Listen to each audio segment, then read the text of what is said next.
isang babaeng taga-kolekta ng tirang pagkain sa isang marangyang restauran. Sinundan siyang bilyonaryo ng palihim at ang kanyang natuklasan ay yayanik sa buong buhay niya. Pinigil ni Rico ang kilos-an, kanyang kamay sa ere. Nanigas ang kanyang daliri bago pa man niya mahawakan ang basoan, malamig na inumin na nahihintay sa kanyang harapan. Bumara ang hininga niya sa kanyang lalamunan. Ang ingay nga usapan sa pinaka-eksklusibong restaurant sa Bonifacio Global City ay biglang tila lumayo na parang nilamon ngang katahimikang biglang kumalabog sa loob ng kanyang tainga. 3 mesa mula sa kanyang kinaupuan, nakatayo ang isang babaeng inakala niyang tuluyan ng naglaho sa kanyang buhay. Ang kanyang business partner mula sa Singapore ay kasalukuyang tinatalakay ang isang plano para sa merger ng kanilang kumpanya ng gamot na nakakahalaga ng 8,10 bilyon. Ang abogado sa kanyang tabi ay abala sa pagtuturo nga graph ng kita ng may kasiglahan. Walang narinig si Rico ni isang salita. Ang kanyang nga mata, na madilim at karaniwang malamig, ay nakapako ngayon sa isang sulok ng silid malapit sa service station kung saan inilalagay ng mga waiter ang mga maruruming pinggan. Sa gitnang tambak na hindi pa nahuhugas ang gamit sa pagkain, nakatayo siya, napapikit si Rico ng mariin, iniisip na pinaglalaruan lang siyang kanyang isip dahil sa pagod. Ngunit totoo ang babae. Siya ang parehong babae na iniwan niya 7 taon na ang nakalipas. Ang matalinong babae na dating nagtatrabaho bilang air nurse sa pinakamahusay na ospital sa Maynila. Ang babaeng may maningning na hinaharap na minsan ay minahal siya, bago pa man makilala ang pangalang Rico de la Vega sa buong bansa bilang hari ng industriya ng parmasyutiko. Ngunit ang babaeng nakatayo roon ngayon ay hindi nakahawik ng anino na laging bumabagabag sa kanyang ngagabing malungkot. Suot ni Sarah ang isang kupas na unipormeng asul ng nurse, halatang palagyang nilalabhan. Nakapatong dito ang isang itim na apron ng restaurant na puno ng mansa ng mantika at sarsa. Ang kanyang buhok ay basta na lang itinali sa likod. Ang kanyang makamay, na dati napakalambot at sanay sa pag-aalaga ng mga sugat ng pasyente, ay nababalot ngayon sa makapal na dilaw na guwantes na goma na may mga bitak na sa ilang bahagi dahil sa sobrang paggamit. Naramdaman ni Rico ang isang bagay na parang malakas na suntok sa kanyang sikmura. Pinanood niya si Sarah na kumilos ng may kaba, halos parang isang taong laging pakiramdam ay binabantayan. Hindi naglilikpit ng mesa si Sarah. Sa isang kilos na planado, at maingat upang hindi mahuling manager ng restaurant, kinokolekta niya ang matirang pagkain mula sa mga mararangyang pinggan. Hiwang lapu-lapu na hindi naubos, tinapay na buo pa at hindi ginalaw, mga tirang special fried rice na iniwan na lamang nga mga bisitang makakapal ang pitaka. Lahat ng ito ay mabilis niyang inilagay sa isang malinaw na plastic bag na itinago sa loob ng isang balde ng panlinis sa ilalim ng service station. Sir Rico, sa ngayon po ba kayo sa exclusivity clause na ito? Tanong, abogado. Ang boses nito'y pumutol sa pagmumuni-muni ni Rico na parang kutsilyo. Hindi sumagot si Rico, hindi gumalaw ang kanyang mata. Nakita niya ang isang waiter na naka-uniforme na dumaan kay Sarah at sinadyang banggain ng malakas ang balikat nito. Tabi nga, bulong waiter na may tonong pandidiri, inis na kailangan niyang umiwas sa babaeng tagalinis. Kapag nakita ka ulit ni Maam na nangingyalam ng tira, sisante ka ngayon din. Si Rico, ang lalaking sanay na wasakin ang makumpetisyon sa isang tawak lang, ay biglang naramdaman na kumikitid ang hangin sa paligid niya. Hinintay niyang tumayo si Sarah, hinintay niyang sumabog ang galit na dati laging bahagi ng kanyang pagkatao. Hinintay niyang sumagot si Sarah, ipagtanggol ang sarili, ngunit wala. Yumuko lang si Sarah, bahagyang nangayayat ang kanyang mabalikat, sunod-sunuran, talunan. Bumulong siyang paumanhin sa boses na halos hindi marinig, saka mahigpit na hinawakan ang plastic bag na punong tirang pagkain at bumalik sa paglilinis ng mesa gamit ang isang basahang kupas na. Ang tanawing iyon ay nagpaguhong isang bagay sa lubang dibdib ni Rico. Ang salangsala na matagal na niyang ibinaon sa ilalim nga mamahaling suit. Mga kotseng bulletproof at mga fila sa tabi ngang dagat ay sabay-sabay na sumabok. Mr. De La Vega, giit kanyang business partner mula sa Singapore na may halatang pagkainip sa boses. Binitawan ni Rico ang hawak sa baso at ito'y gumulong sa mesa na nagbuhos ng pulang fruit juice sa ibabaw ng nga dokumentong nakakahalaga ngang bilyon-bilyong piso. Ang maitim na pulang likido ay kumalat na parang dugo sa puting papel. Tapos na ang meeting, sabi ni Rico sa boses na malalim at garalgal na nagpatahimik sa lahat sa mesa. Anong ibig mong sabihin? Rico, malapit na tayong pumirma. Pigil ang kanyang abogado, non lalaki ang mamata. Biglang tumayo si Rizzo. Ang mabigat na siyang yari sa nara ay gumalaw ng magaspang sa marmol na sahig. Nakuha nito ang atensyon ngang ilang magabisitang mayayaman na kumakain sa paligid. Wala siyang pakialam, walang halaga ang 10 bilyon ngayon, walang halaga ang merger. Naglakad siya patungo sa sulok ng mga serbidor. Kailangan niyang kausapin si Sarah. Kailangan niyang maintindihan kung paanong ang pinakamatalinong babaeng nakilala niya ay nauwi sa pamumulot ng mga tira ng mayayaman. Ngunit nang tatawid na sana siya sa dining area, bumukas ng malakas ang dobleng pinto ng kusina. Lumabas ang manager ng restaurant habang marahas na hinihila ang braso ni Sarah. Sinabi ko na sayo, huwag kang lalabas sa dining room na ganyan kadumi ang suot mo. Sigaw ngang manager sa boses na mababa ngunit punong lason. Dumaan ka sa likod. Dalhin mo yang basura mo sa eskinita sa likod. Hindi lumaban si Sarah. Hinawakan niya ang dalawang mabibigat na plastic bag at itinulak ng manager papasok sa kalaliman ng kusina. Kinuyom ni Rico ang kanyang makamaw.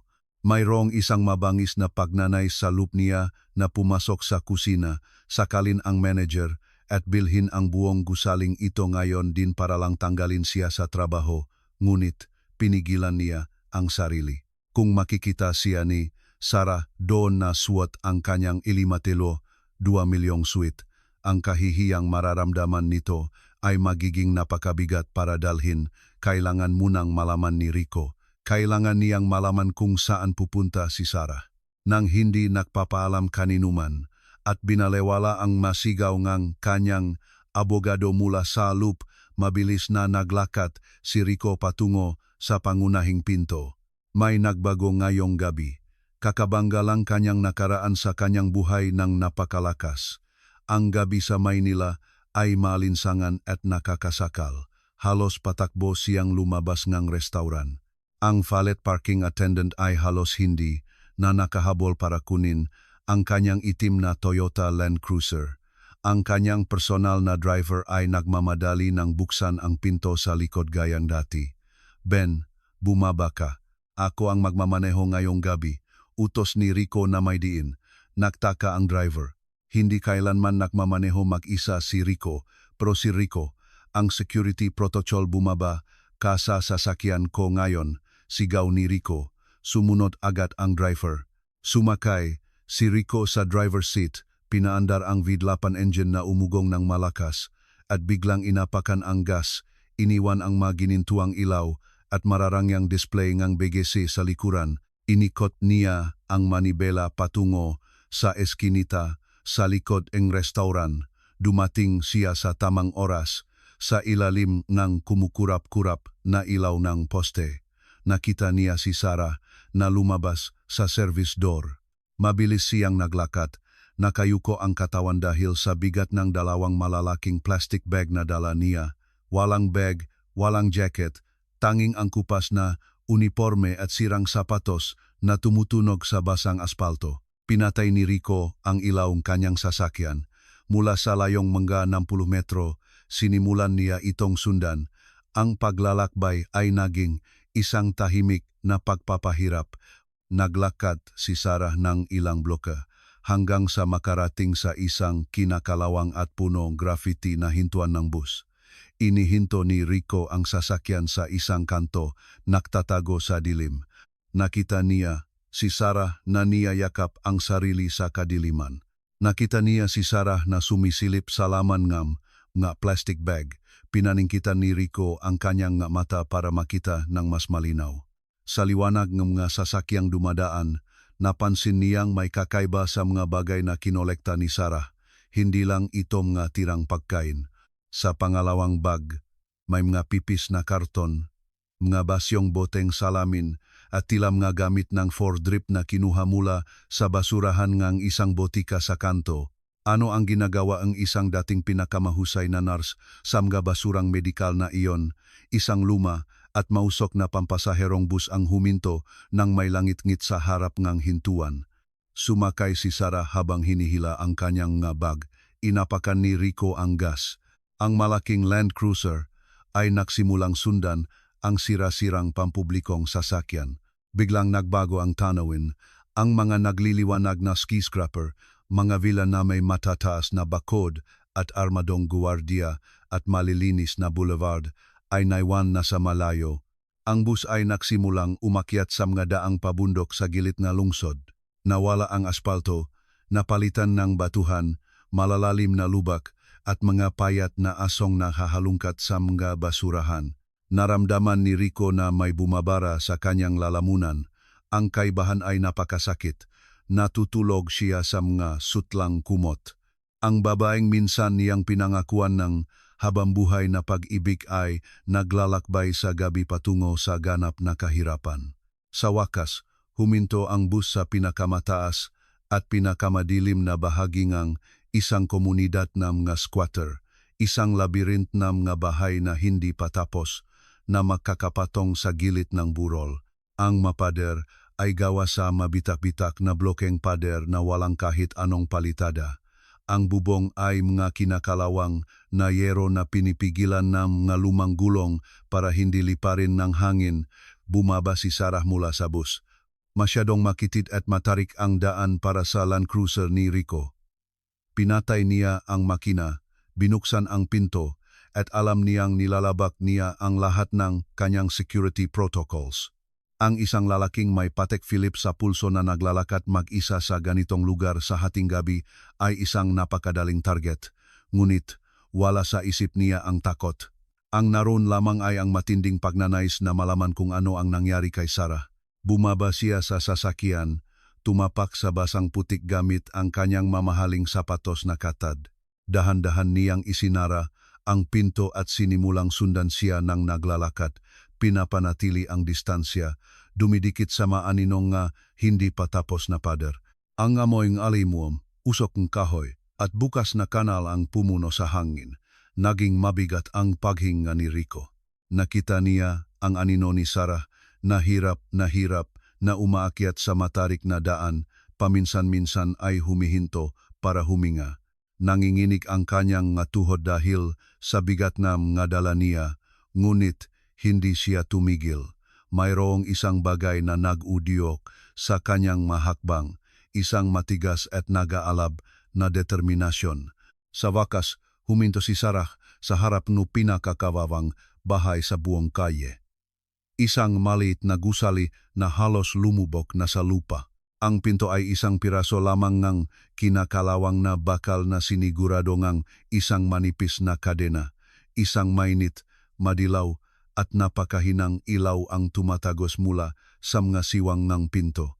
Naktago si Rico sa likod ng isang pader na semento na may 12 metro langgang layo. Ang kanyang puso ay kumakabok ng napakalakas na parang sasakit na ang kanyang dibdib.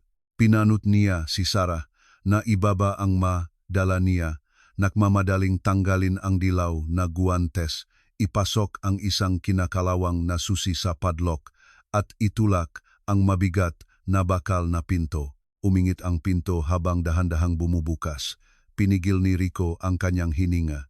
Handa na siyang lumabas sa pinagtataguan. Handa nang isigaw ang pangalan ni Sarah.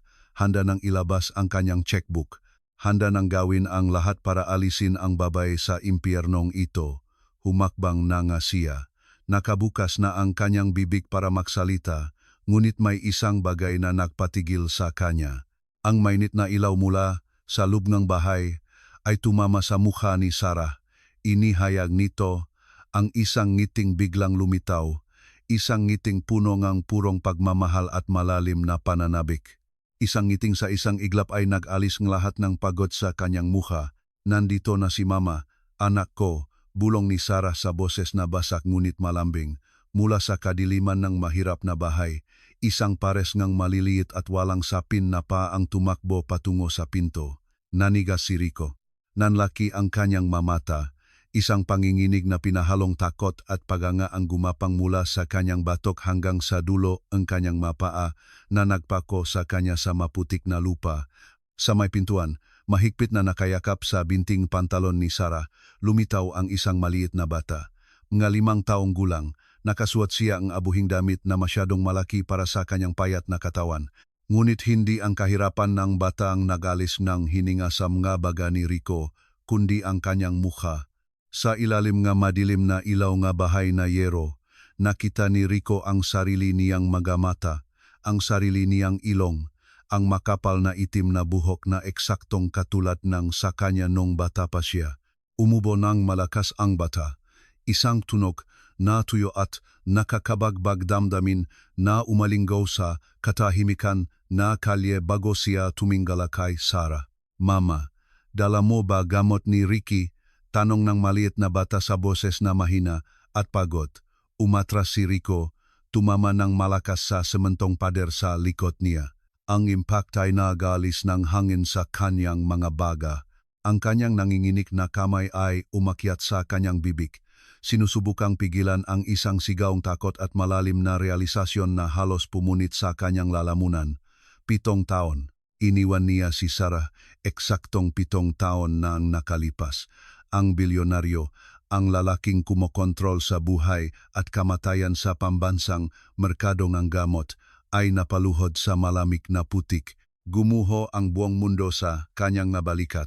Ang batang may sakit na nakatago sa ganap na kahirapan ay kanyang anak. Ang malamig na putik ay tumagos sa Italianong pantalon ni Rico. Ngunit hindi niya naramdaman ang lamig. Wala siyang naramdaman kundi ang marahas na pagtibok ng kanyang puso sa kanyang matadyang.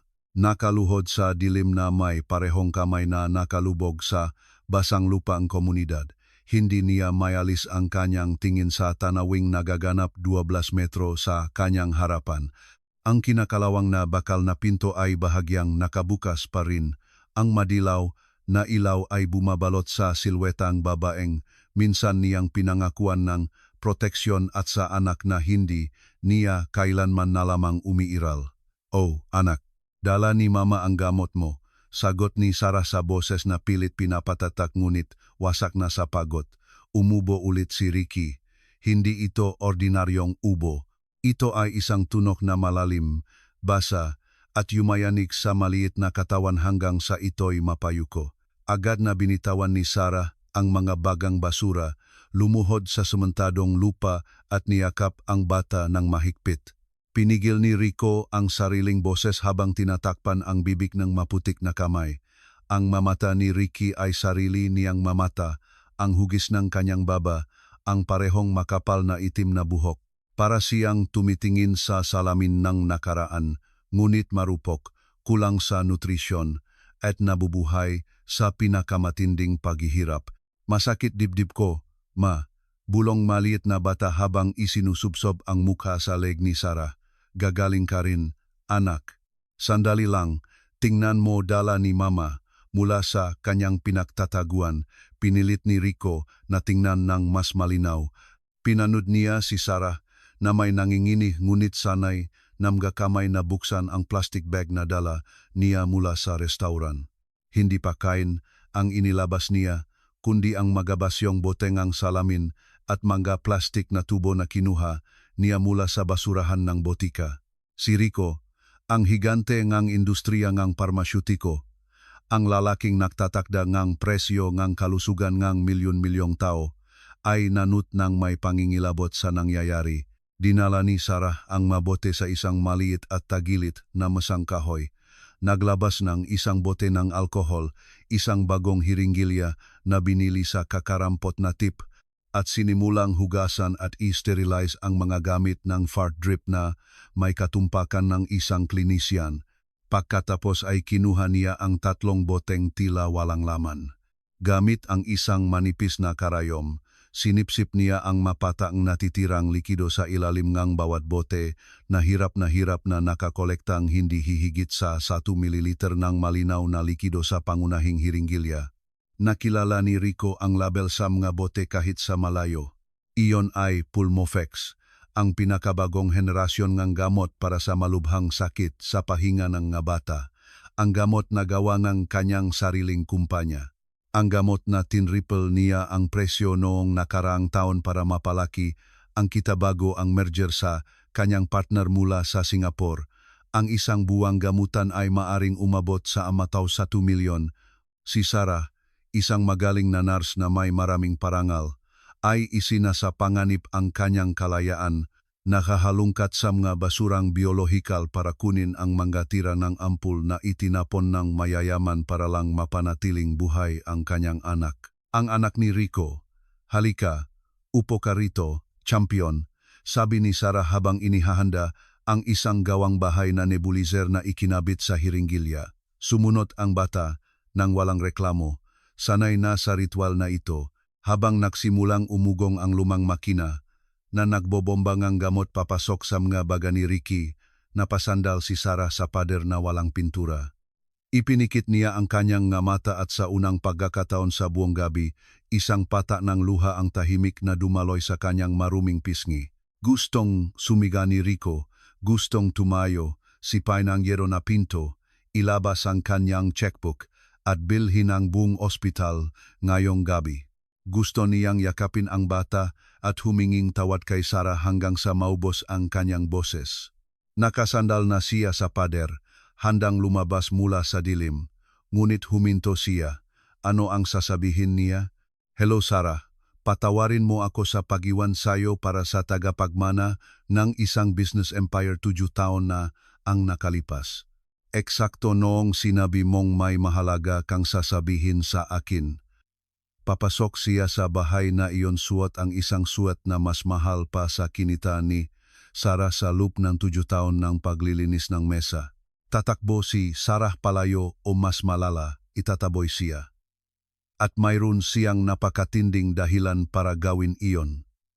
Umatras si Rico pabalik sa dilim, dahan-dahang isinara ang bakal na pinto mula sa loob na may langit-ngit ng metal na pumutol sa tanging sinang ng liwanag at iniwan siyang mag-isa sa mamasa-masang kadiliman ng kalye. Kailangan niyang kumilos, ngunit sa matalinong paraan. Ang kahirapang dinaranas ni Sarah ay hindi makatwiran. Siya ang pinakamahusay na nurse sa kanyang henerasyon. Ang mapribadong ospital ay nag-aagawan sa kanya.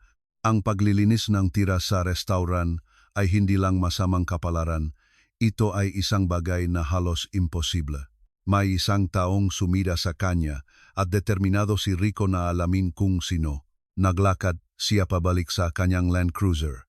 Wasak na ang kanyang sapatos na katad, maputik ang kanyang suit, ngunit ang kanyang utak ay gumagana sa nakamamatay na bilis. Pinaandar niya ang makina. Ang ugong nito ay bumasag sa katahimikan ng madaling araw. Kinuha niya ang kanyang encrypted satellite phone mula sa console at tinawagan ang isang espesyal na numero, 2 ring. "Handa, Sir Rico." Ang boses sa kabilang linya ay magaspang, profesional, at hindi inaantok kahit 3:00 ng umaga. "Marco, kailangan ko ang lahat. Lahat, walang labis, walang kulang." "Tungkol kanino, Sir?" "Sarah Reyes, dating nurse sa Michael's Medical Center. Gusto kong malaman kung nasaan siya sa nakalipas na 7 taon, saan siya nagtrabaho, sino ang nag-empleyo at nagtanggal sa kanya, ang kanyang bank accounts, medical records. Gusto kong malaman kung sino ang nagbebenta sa kanya ng bigas at sino ang naniningil sa kanya ng kuryente. Lahat ng yan ay dapat nasa mesa ko bago mag-alas 6 ng umaga." At Marco, "Opo, Sir, kung matuklasan mong may nanakit sa kanya, gusto kong isulat mo ang pangalan ng taong iyon sa pulang tinta." Ang sikat na araw sa Maynila ay tumatama sa mga dambuhalang bintana ang corporate building ni Rico, ngunit ang pangunahing silid sa ika-40 palapag ay malamig na parang yelo. Hindi natulog si Rico kahit isang segundo. Nakatayo siyang nakatalikod sa bintana, nakatingin sa lungsod na nasa ibaba, suot pa rin ang parehong maputik na suwet mula kagabi. Bumukas ang pinto na yari sa nara ng walang katok.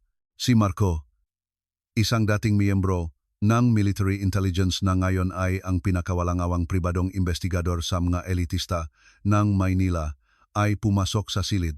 Dala niya ang isang itim na leather briefcase. Hindi siya nagkomento sa magulong itsura ng kanyang boss. Naglakad lang siya patungo sa salaming mesa at inilapag ang isang makapal na folder. Ang tunog nito ay umalingaw-ngaw na parang putok ng baril sa katahimikan.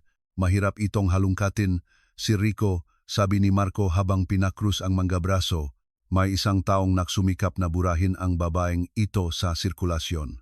Hindi nila siya gustong patayin, gusto nilang siguraduhin na hindi siya mabubuhay.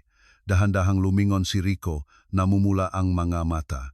Naglakad siya patungo sa mesa at binuksan ang folder. Ang unang pahina ay isang litrato ni Sarah na kuha 7 taon na ang nakalipas. Nakangiti siya sa kanyang perpektong puting uniforme. Ang pangalawang pahina ay isang litratong kuha kahapon. Si Sarah na lumalabas sa eskinita ng restauran habang dala ang bag ng basura. Ang pagkakaiba ay parang direktang saksak sa puso. Ipaliwanag mo, utos ni Rico sa paos na boses. Hindi nag-resign si Sarah sa trabaho niya, sir. Binawi ang kanyang lisensya sa pagpapraktis. Eksaktong 4 na taon at 10 buwan na ang nakalipas. Mabilis na nag-compute si Rico sa kanyang isip. 2 buwan matapos niyang iwan si Sarah at pakasalan si Isabel para sa merger ng 2 pamilyang negosyante. Bakit? Giit niya habang binabaliktad ang mga pahinang puno ngang selyo ngang korte at notaryo.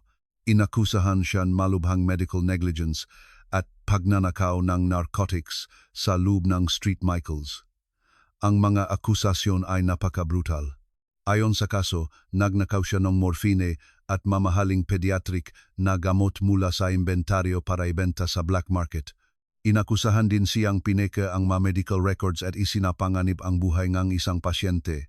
Hinampas ni Rico ang kanyang kamao sa salaming mesa nang may lakas na halos makpayanik sa istruktura nito. Kasungalingan yan, sigaw ni Rico na may hindi mapigilang galit. Hindi kailanman gagawin iyon ni Sarah. Ang trabaho niya ang buhay niya. Mas pipilin niyang mamatay sa gutom kaysa magnakaw ng isang tableta mula sa pasyente niya. Gawa-gawa lang to. Alam ko, sir. Sagot ni Marco na may klinikal na kalamigan, hindi natinak sa pagsabok ng galit. Alam din ng medical board noon na mahina ang ebidensya.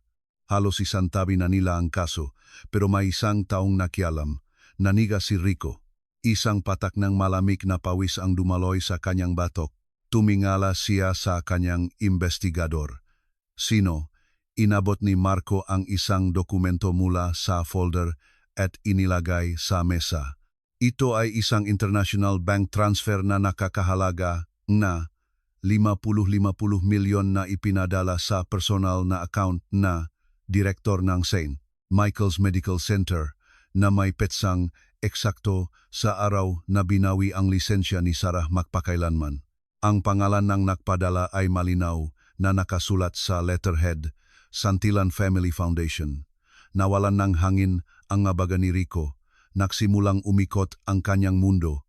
Santillan ang apelyido ng kanyang gina. Si Isabel ang kanyang asawang gayon. Ang asawa niyo po, si Ma'am Isabel, ang namamahala sa foundation na iyon nun. Patuloy ni Marco na parang nagbabasa ng weather report, pero hindi pa iyan lahat. Sinubukan ni Sarah na mahanap ng trabaho sa mga pampublikong ospital, maliliit na klinika, kahit sa mga botika sa kanto. Sa tuwing makakakuha siyang interview, nagpapadala ang law firm na Pamilyang Santillan ng liham na may banta ng bilyon-bilyong pisong demanda sa sinumang maglakas loob na i-empleyo siya. Napaupo si Rico sa leather na silya. Ang report ay isang hatol ng kamatayan. Hindi lang siya tinanggal sa trabaho ni Isabel. Sistematikong tinugis niya si Sarah, isinara ang bawat pinto, ikinandado ang bawat oportunidad. Sinakal siya ng dahan-dahan hanggang sa ang tanging natirang opsyon para sa isa sa pinakamahusay na nurse sa bansa ay ang mamulot ng basura sa restauran para hindi mamatay sa gutom. Bakit? Bulong ni Rico, na parang lalong kumikitit ang kanyang lalamunan. Bakit ganun kalupit? Panalo na si Isabel. Pinakasalan ko siya na tuloy ang merger. Hindi kami hinanap ni Sarah. Bakit kailangang wasakin siya ng ganito? Natahimik si Marco sandali. Ang kanyang mukha, na karaniwang matigas na parang bato, ay nagpakita ng isang sulyap ng tunay na empatiya. Binaliktad niya ang huling pahina na report. Ito ay isang medical record mula sa isang maliit na klinika sa gilid na lungsod na may petsang 4 na taon at 3 buwan na ang nakalipas. Isang birth certificate. Dahil hindi nag-iisa, si Sarah noong iniwan niyo siya, sabi ni Marco sa napakahinang boses. May nalaman si Isabel na tila hindi niyo alam. Buntis si Sarah at hindi kailanman hahayaan na pamilyang santilan na isang anak sa labas ang magbanta sa kanilang mana at kontrol sa monopolyo, gamot na itinatayo nila kasama kayo. Naging ganap ang katahimikan sa ika-40 palapag, nakakabingi. Kinuha ni Rico ang birth certificate na may nangginginig na kamay. Nakalimbag doon sa itim na tinta. Pangalan ng bagong silang na sanggol, Ricky. Ang espasyo para sa pangalan ng ama ay blanco sa paraang nakakadurog ng puso. Ipinikit ni Rico ang kanyang mamata at ang imahe ni Ricky na umuubo sa dilim ng bahay na lupa. Gamit ang gawang bahay na nebulizer mula sa basura ay tumama sa kanya na may lakas ng isang tren. Ang kanyang anak, ang lehitimong tagapagmanangang buong kahariang salamin at bakal kung saan siya nakaupo ngayon. Alam kanyang asawa. Pinondohan ng kanyang asawa ang pagdurusa ng babaeng minahal niya para ibaon ang sarili niyang anak sa walang katapusang paghihirap. Iminulat ni Rico ang kanyang nga mata, ang salang-sala na nagpaparalisa sa kanya mula kaninang madaling araw ay tuluyan ng naglaho. Pinalitan itong isang madilim na apoy, isang malamig at kalkuladong galit na pumasok sa bawat selula ng kanyang katawan. Tumayo siya. Nagbago ang kanyang postura. Hindi na ito isang talunang negosyante. Ito ay isang predator na handang wasakin ang sarili niyang kaharian. Marco, sabi ni Rico sa boses na kayang palamigin kahit ang impyerno. Opo, sir. Kanselahin mo lahat ng schedule ko. I-freeze mo lahat ng personal bank accounts ko na may access si Isabel. I-block mo ang access niya sa lahat ng credit cards at agad na tanggalin ang panggalan niya sa lahat ng ari-arian. Sir, magsisimula iyan ng isang legal na digmaan sa pamilyang Santillan ngayon din. Babagsak ang stocks ng kumpanya. Hayaan mong bumagsak, sabi ni Rico habang isinasara ang butones ng kanyang maputik na suite na may ganap na kalamigan. Gusto kong nasa lansangan ang pamilyang iyon bago makating gabi. Susunugin ko ang kumpanyang ito hanggang sa pundasyon kung kinakailangan. Kinuha ni Rico ang susing kanyang kotse mula sa mesa at naglakad ng may determinasyon patungo sa pinto. Saan kayo pupunta, sir? Tanong ni Marco. Huminto si Rico sa may pinto. Ang kanyang nga mata ay nagnining na may mabangis at mapanganib na determinasyon. Hahanapin ang manager ng isang restaurant at pagkatapos ay babawiin ang pamilya ko. Ang ugong ng V8 engine ay umalingaw-ngaw sa mga salaming pader ng business district ng BGC. Nagmaneho si Rico na parang sinasapyan. Nilampasan niya ang makalyanang lungsod ng walang pakialam sa red light o speed limit. Ang magulong bulletproof na Land Cruiser ay umingit ng malakas nang bigla siyang magpreno sa harap mismo ng pangunahing pinto ng restaurant. Hindi niya hinintay ang valet. Iniwan niya ang sasakyan na umaandar. Hinarangan ang daan ng ibang mararangyang sasakyan at itinulak ang pinto na yari sa nara ng may lakas na nagpayanig sa mga salamin nito. Ang lubngang restaurant ay abala sa oras ng tanghalian. Ang mga executive, politiko at mga babaeng elitista ay pumupuno sa bawat mesa. Ngunit hindi nakita ni Rico ni isa sa kanila. Ang kanyang tingin ay gumala sa silit na parang isang predator na naghahanap ng biktima at pagkatapos ay narinig niya ito. Ang boses ay nagmula sa pasilyo na nagduduktong sa pangunahing dining area at sa kusina. Isang matinis na boses na puno ngang pang-iinsulto at kayabangan.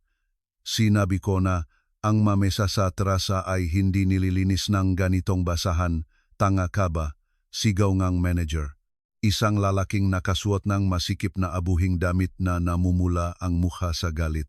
Tingnan mo nga yang itsura mo, nakakadiri, amoy lupa. Nagrereklamo na ang mga bisita kapag nakikita ka. Naglakad si Rico patungo sa pasilyo na may mahahaba at mabibigat na hakbang. Kumukulo ang kanyang dugo. Pagliko niya sa kanto, ang tanawin sa kanyang harapan ay tumama na parang isang blok ng semento. Si Sarah ay nakasandal sa stainless steel na pader ng kusina. Suot pa rin niya ang parehong kupas na uniforme. Dala ang isang mabigat na tray na punong maruruming pinggan. Ang kanyang tingin ay nakapako sa sahi, tinitiis ang kahihiyan sa isang nakakadurog na katahimikan, kinakagat ang labi para hindi umiyak. Itinaas ng manager ang kanyang kamay, itinutok ang daliri na may banta ilang sentimetro lang mula sa mukha ni Sarah. Kapag nakita kitang nagtatago nga, kahit isang pirasong tinapay mula sa tirangang bisita, aalis ka at sisiguraduhin kong hindi ka na makakahanap ng trabaho kahit bilang tagahugas ng pinggan sa buong siyudad na ito. Narinig mo, hinawakan kamay ni Rico ang kuwelyo ng manager bago pa man ito makahinga para magpatuloy. Sa isang marahas at walang awang kilos, hinila ni Rico ang lalaki patalikod, inalis siya sa personal na espasyo ni Sarah at ibinagsak siya ng may nakakatakot na lakas sa bakal na pinto ng isang industrial refrigerator. Ang tunog ng pagbagsak ay umalingaw-ngaw sa buong kusina. Tumigil ang pagprito sa mga kawali, nanigas ang mga kusinero sa kanilang mga pwesto. Ang manager ay nahirapang huminga. Nanlaki ang kanyang mga mata nang makilala niya ang mukha ng isa sa pinakamakapangyarihang tao sa bansa na ngayon ay naging isang mabangis na hayop. Sir Rico, utal ng manager habang sinusubukang kumawala sa bakal na pagkakahawak na sumasakal sa kanya. Hindi sumigaw si Rico, ang kanyang boses ay lumabas na mababa, paos, nanginginig sa isang bantangang kamatayan na napakatoto na tila naging mas mabigat ang hangin sa kusina.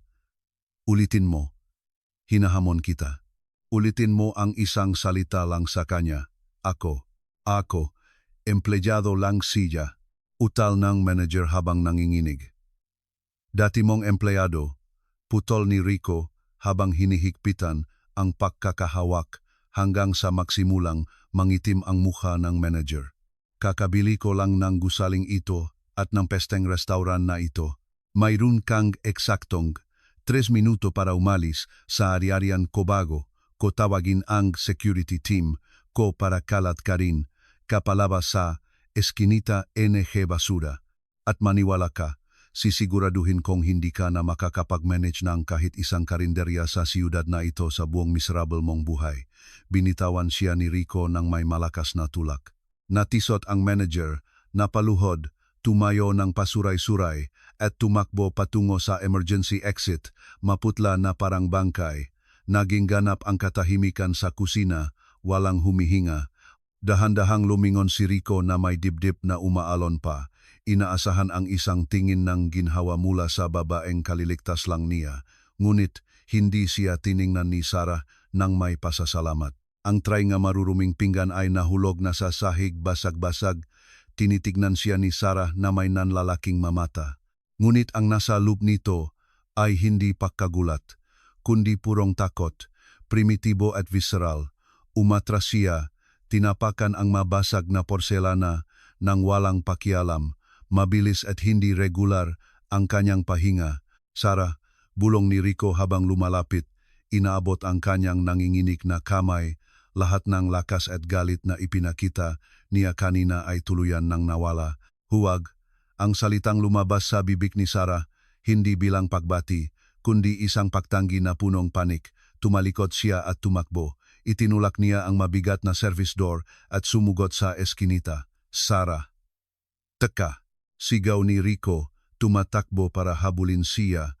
Ang walangawang sikat ng hapon ay tumatama sa aspalto ng eskinita. Pumupuno sa hangin ng amoy ng basura at alimuam. Lumabas si Rico sa nakakasilaw na liwanag at nakita si Sarah ilang metro lang sa unahan, desperadong sinusubukang buksan ang kinakalawang na padlock ng kanyang lumang bisikleta. Naabutan siya ni Rico sa 3 malalaking hakbang. Marahan niyang hinawakan ang braso ni Sarah. Takot na baka mabali ito sa kanyang nga kamay. Bitawan mo ako, sigaw ni Sarah na may nakaadurog na lakas. Humarap siya na may galit ng isang leonang na corner at itinulak ang dibdib ni Rico gamit ang buong lakas na natitira sa kanya. Napaatras si Rico, tinamaan karahasan reaksyon. Huwag mo akong hawakan, huwag mo akong hahawakan, sigaw niya na may galuhang galit at desperasyon na dumadaloy sa kanyang pawisang pisngi. Para saan ka pa naparito? Para ipahiya ako. Para makita kung gaano na ako kababa. Nakita mo na, di ba? Nakita mo na kung ano na ako ngayon. Ngayon, umalis ka na. Sarah, makinig ka, sumpaman. Alam ko na ang lahat. Kagabi, pumunta ako sa inyo. Sinundan kita. Nakita ko ang bata. Ang mga salita ay parang balang binaril sa malapitan. Nanigas si Sarah. Nawala ang kulay sa kanyang mukha. Ang kanyang kamay na may dilaw na guwantes ay bumaksak sa kanyang tabi, nanginginig. Binuksan niya ang kanyang bibig para magsalita, ngunit parang ayaw pumasok ng hangin sa kanyang mabaga. Nakita ko siya, Sarah. Patuloy ni Rico sa basag na boses, maingat na lumalapit. Nagsimulang mamuo ang ngaluhang purong sakit sa sulok ng kanyang nga mata. Nakita ko ang ginagawa mo sa mga hiringgilya. Nakita ko ang gamot na kinokolekta mo. Nakita ko kung paano sinisingil ng sarili kong kumpanya ang buhay ng batang iyon. Alam ko ang tungkol sa pagbawi ng lisensya mo. Alam ko ang tungkol sa St. Michael's. Alam kong gawa lahat iyon ni Isabel. Ipinikit ni Sarah ang kanyang nga mata at bumuhos ang isang pigil na iyak. Isang tunok na kumakaskas sa lalamunan na parang basag na salamin. Tinakpan niya ang kanyang mukha ng kanyang maruruming kamay na pasandal sa pader ng eskinita. Hindi na siya ang galit na leona kanina. Siya ay isang babaeng wasak, pagod hanggang sa buto dahil sa digmaang nilabanan niya mag-isa sa dilim sa lupngang maraming taon. Lumapit si Rico. Pinutol ang distansya sa pagitan nila, huminto ilang sentimetro lang mula sa kanya. Gusto niya itong yakapin, itago mula sa mundo. Ngunit alam niyang wala siyang karapatan, hindi pa katapos ng lahat ng kanyang ginawa. Patawarin mo ako, bulong ni Rico. At sa unang pagkakataon sa kanyang buong buhay bilang adulto, ang lalaking kumokontrol sa isang imperyo ay umiyak sa harap ng ibang tao. Patawarin mo ako. Hindi ko alam. Sumpaman Sarah, hindi ko alam na sinira kaniya ng ganyan. Hindi ko alam na binawi ang lisensya mo. Itinaas ni Sarah ang kanyang mukha.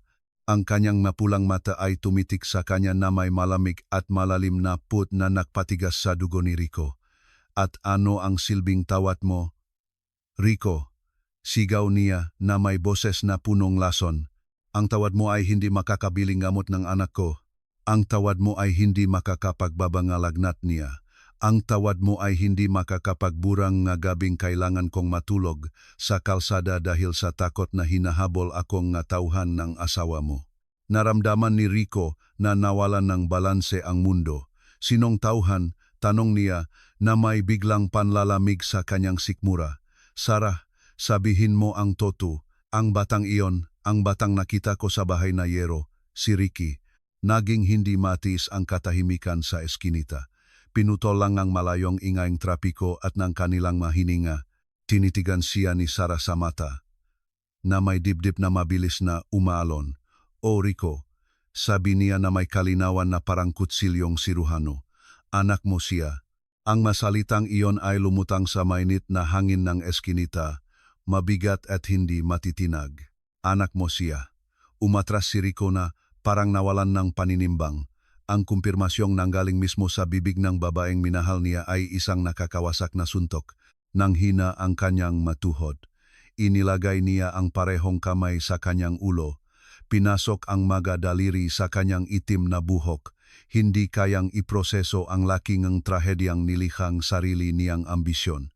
Isang anak, mayroon siyang anak na 5 taong gulang na ngayon. Isang anak na nakatira sa isang bahay na blokeng pader na walang palitada, na may bubong na yero, na lumalanghap nga gamot na kinolekta mula sa basurang biolohikal habang siya ay natutulog sa isang fila na nakakahalaga ng 500 milyon. Bakit hindi mo sinabi sa akin? Tanong ni Rico sa boses na wasak sa desperasyon. Bakit hindi mo ako hinanap? Iwanan ko si Isabel. Kakanselahin ko ang merger. Iwanan ko ang lahat. Sumpaman, lahat. Kung sinabi mo lang na buntis ka, tumawa si Sarah ng mapait. Tuyo, walang kahit anong saya. Sinubukan kong sabihin sayo, sagot niya, itinutusok ang kanyang mamata sa mata ni Rico na may nakakatakot na intensidad. Natatandaan mo ba ang araw na iniwan mo ako, Rico? Ang araw na inimbitahan mo ako sa isang mamahaling cafe para sabihin sa akin na ang relasyon natin ay hindi nababagay sa business plan ng pamilya mo. Pumunta ako sa meeting na yon dala ang resulta ng pregnancy test sa baga ko. Sasabihin ko sana sayo, pero hindi mo ako pinagsalita. Inabutan mo akong isang tseke bilang paalam at sinabihan akong lumayo sa buhay mo. Ang alaala ay tumama kay Rico na may pisikal na lakas ngang isang latigo ang kayabangan ngang kanyang kabataan. Ang kalamigan ng paraan ng pagtrato niya kay Sarah para lang patunayan sa kanyang ama na kaya niyang maging isang leader na walang awa. Kinasuklaman niya ang kanyang sarili sa sandaling iyon ng higit sa kahit sinong kinamuhian niya. Kahit ganoon, sinubukan kitang hanapin ilang linggo pagkatapos, patuloy ni Sarah. Ang kanyang boses ay nanginginig sa pigil na galit. Pumunta ako sa opisina mo, sa salaming gusali kung saan ka nakahari. Hindi ako pinapasok ng security at noong hapon, hinarang ako. Tumingala si Rico, bumalik ang takot sa kanyang nga mata. Sino ang humarang sayo?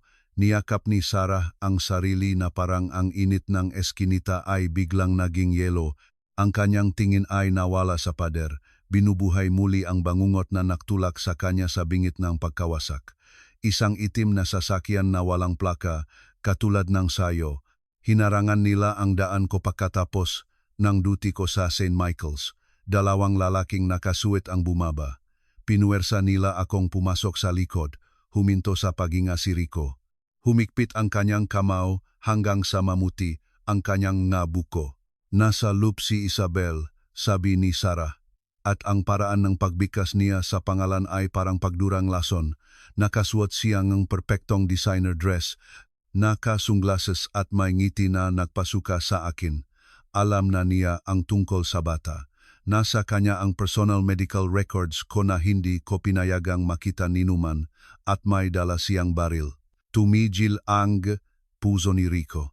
Hinawakan ng isang lalaki ang mga braso ko, patuloy ni Sarah. Nalalong humihina ang boses, nakulong sa takot ng alaala. Naglabas si Isabel ng isang maliit na silver na baril. Itinutok niya ito direkta sa tiyan ko, eksakto kung saan lumalaki ang anak mo, Rico.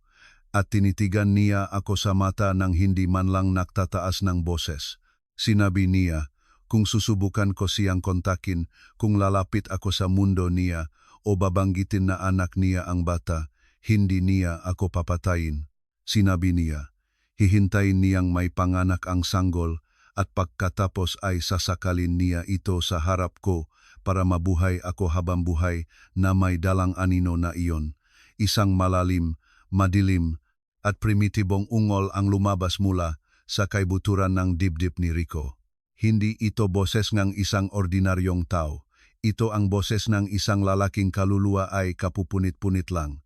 Ang imaheng kanyang asawa na tinututukan ng baril ang buntis na tiyan ni Sarah ay nakpaalab sa kanyang dugo ng isang nakamamatay na put. Binawi ni Isabel ang lisensya ko 1 buwan pagkatapos, patuloy ni Sarah. Ang kanyang maluha ay malayang dumadaloy ngayon, ngunit hindi bumaba ang kanyang tingin. Inakusahan akong nagnakaw. Tinanggal ako sa propesyon. Nang sinubukan kong maghanap ng public attorney, binantaan nilang papatayin ang may-ari ngang inuupahan ko at itinapon ako sa kalsada. Kinailangan kong matulog sa harap ngang isang ATM noong 8 buwan na akong buntis. Kinailangan kong itago si Ricky sa ilalim ng tulay noong ipinanganak siyang premature. Lahat ng iyon dahil ayaw ng tagapagmana ng pamilyang Santillan na may isang anak sa labas na dudungis sa pangalan ng kumpanya.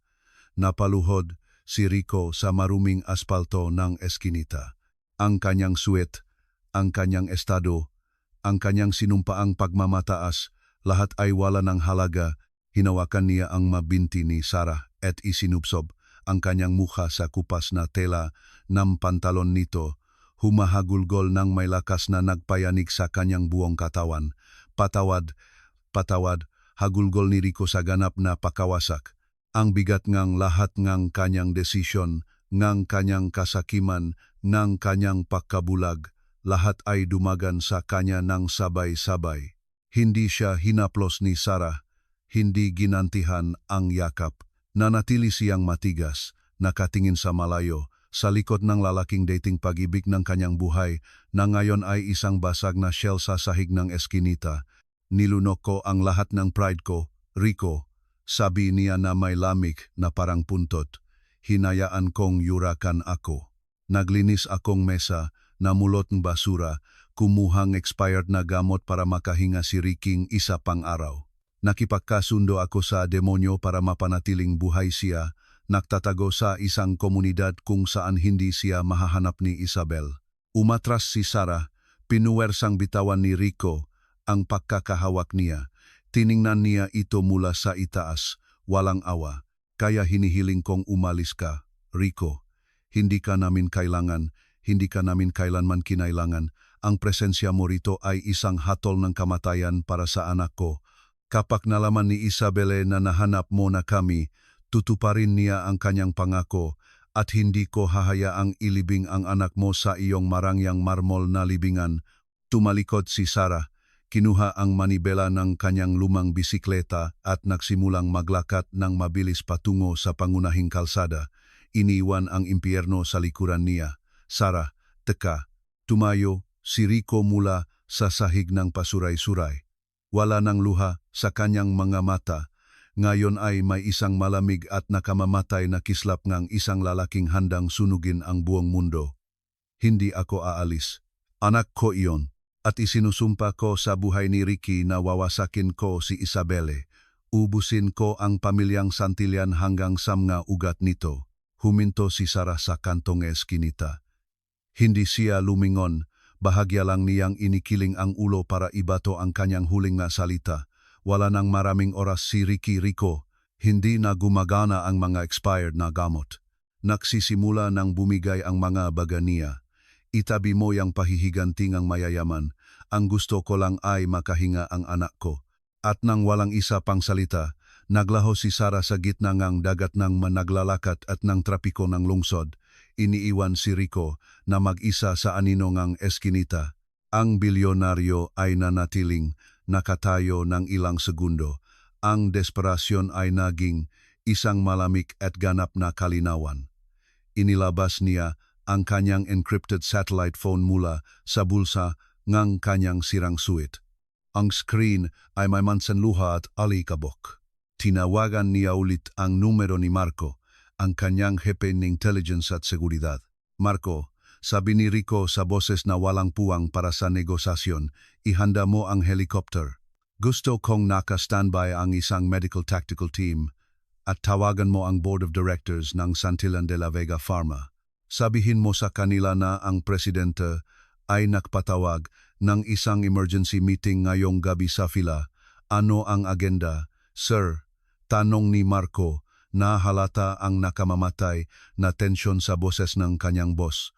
Tinitigan ni Rico ang dulong eskinita kung saan naglaho si Sarah. Total war.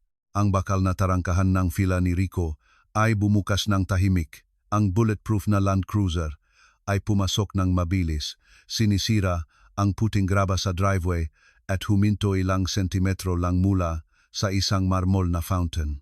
Bumaba si Rico bago pa man tuluyang mamatay ang makina. Binalewala niya ang maarmadong gwardiya na nagtatakang nakatingin sa kanya, ang kanyang suwet. Isang obra maestra ng isang Italianong mananahi, ay maputik pa rin at maalikabok.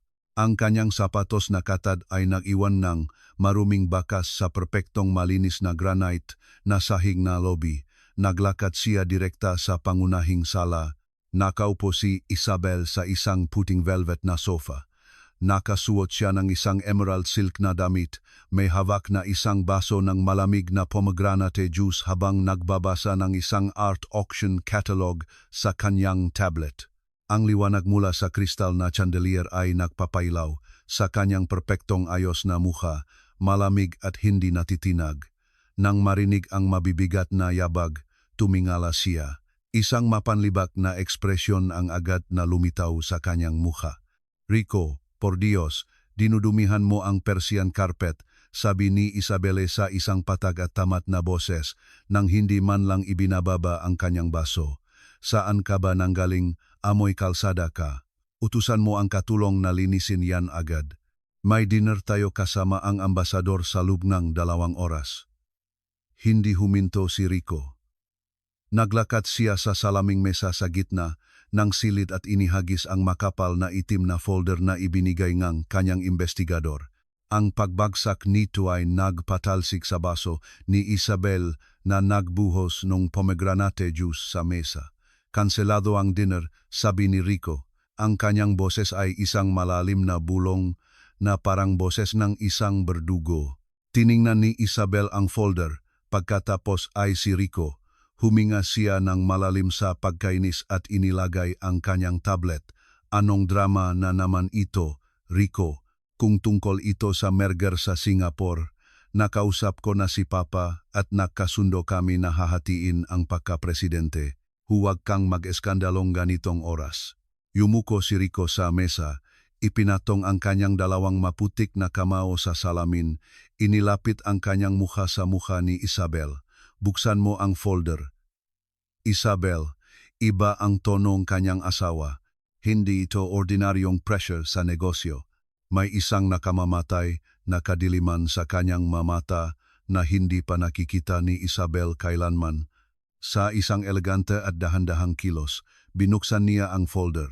Ang birth certificate ni Ricky ay nasa ibabaw, at sa tabi nito ay ang kopya ng bank transfer mula sa kanyang personal na foundation patungo sa direktor ng St. Michael's. Naging ganap ang katahimikan sa monumental na silid. Ang tuno na tubig na bumabagsak sa fountain sa labas ay parang dagundong. Pinanot ni Rico ang bawat micro-expression sa mukhang kanyang asawa. Hinintay niya ang panik, ang pagtanggi, ang mapekeng luha. Ngunit, isinara lang ni Isabel ang folder ng mahinahon. Kumuha siyang isang linen na serbileta para punasan ang natapong juice sa kanyang magadaliri at pagkatapos ay tinitigan si Rico ng direkta sa mata. "Inabot ka pa lang ng 7 taon para hanapin siya. Akala ko mas mahusay ang aso mo." Ang pangungutya sa kanyang masalita ay parang isang putok sa malapitan. Nag-ikting ang panga ni Rico hanggang sa magnalit ang kanyang mangipin. "Inaamin mo," ungol niya, na may kumukulong dugo sa kanyang sentido. "Inaamin mong sinira mo ang buhay ng isang inosenteng babae? Inaamin mong tinuodachi nang baril ang tiyan ng isang buntis na nagdadala ng anak ko?" Tumayo si Isabel habang inaayos ang kanyang damit. Hindi siya umatras. "Anak mo," tumawa siya ng tuyo, walang humor. "Please, Rico, ang bastardong iyon ay walang kwenta. Siya ay isang pagkakamalingang, isang mahinang lalaki na hindi alam kung saan siya dapat tumayo. Nang mag-invest ang pamilya kong daan-daang milyong piso para iligtas ang halos bangkarote mong kumpanya, hindi namin ginawa iyon para maglaro kang bahay-bahayan sa isang nurse na walang-wala.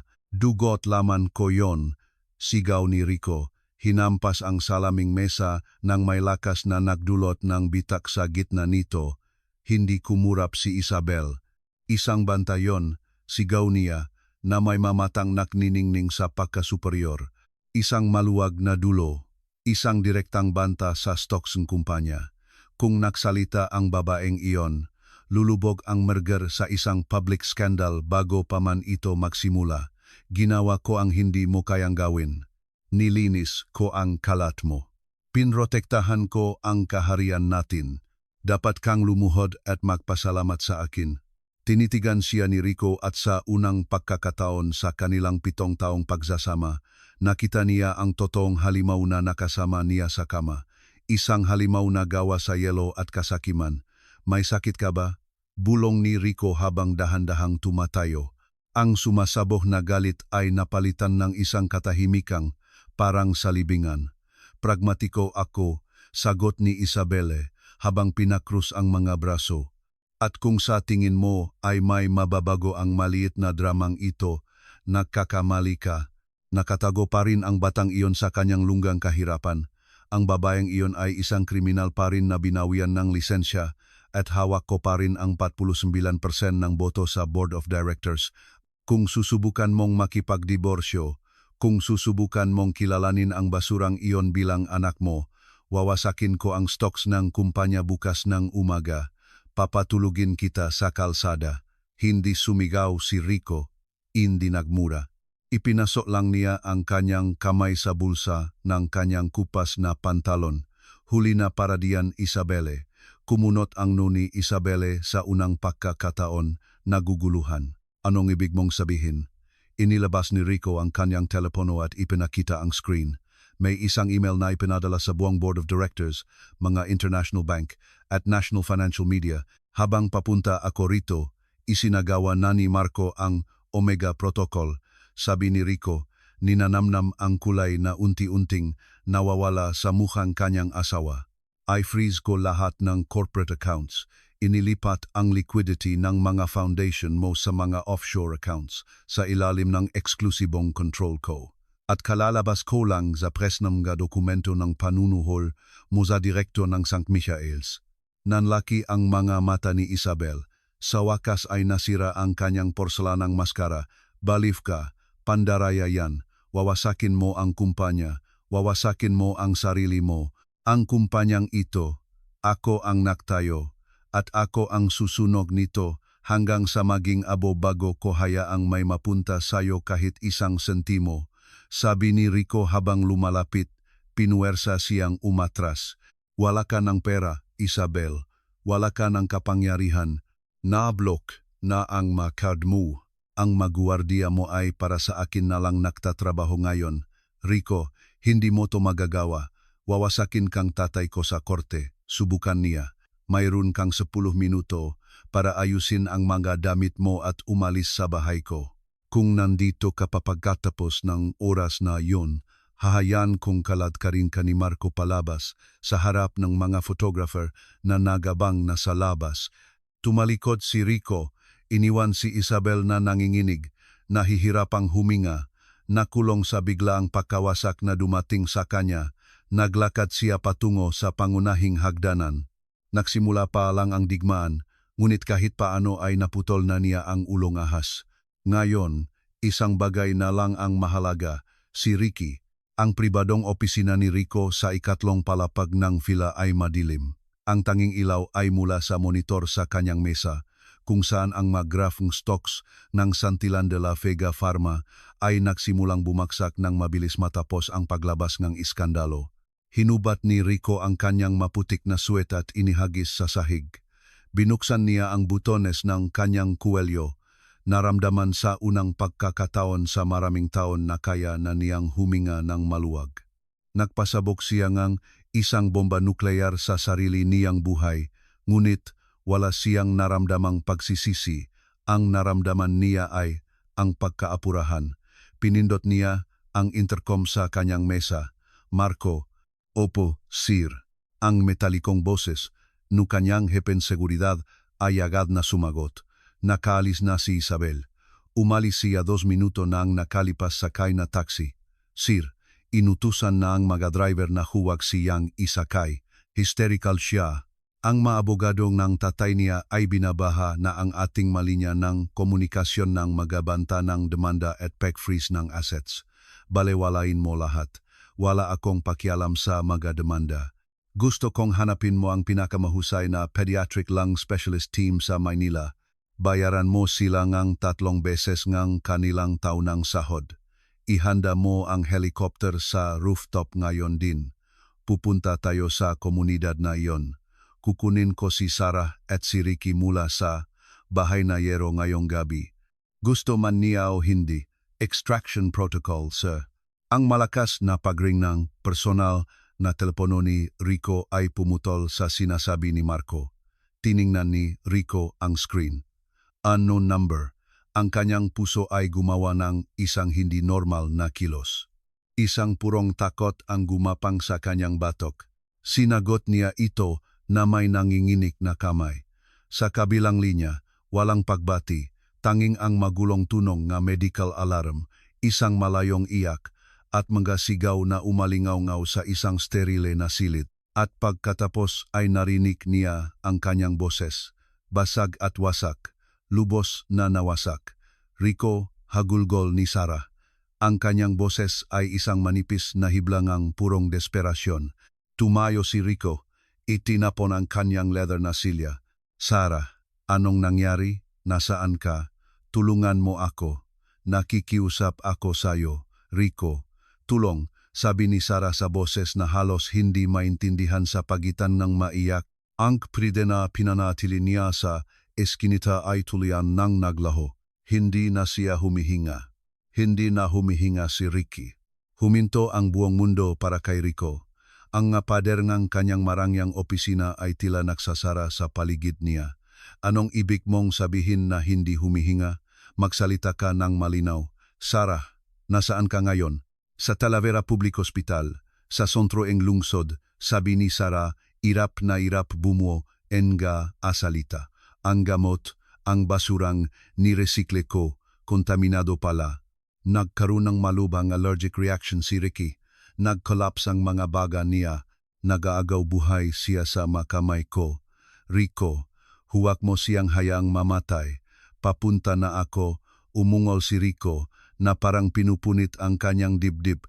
Tumakbo siya patungo sa pintong kanyang opisina. Sabihin mo sa mga doktor na maghintay.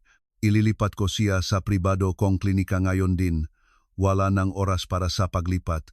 Sigaw ni Sarah na nasasakal sa panik.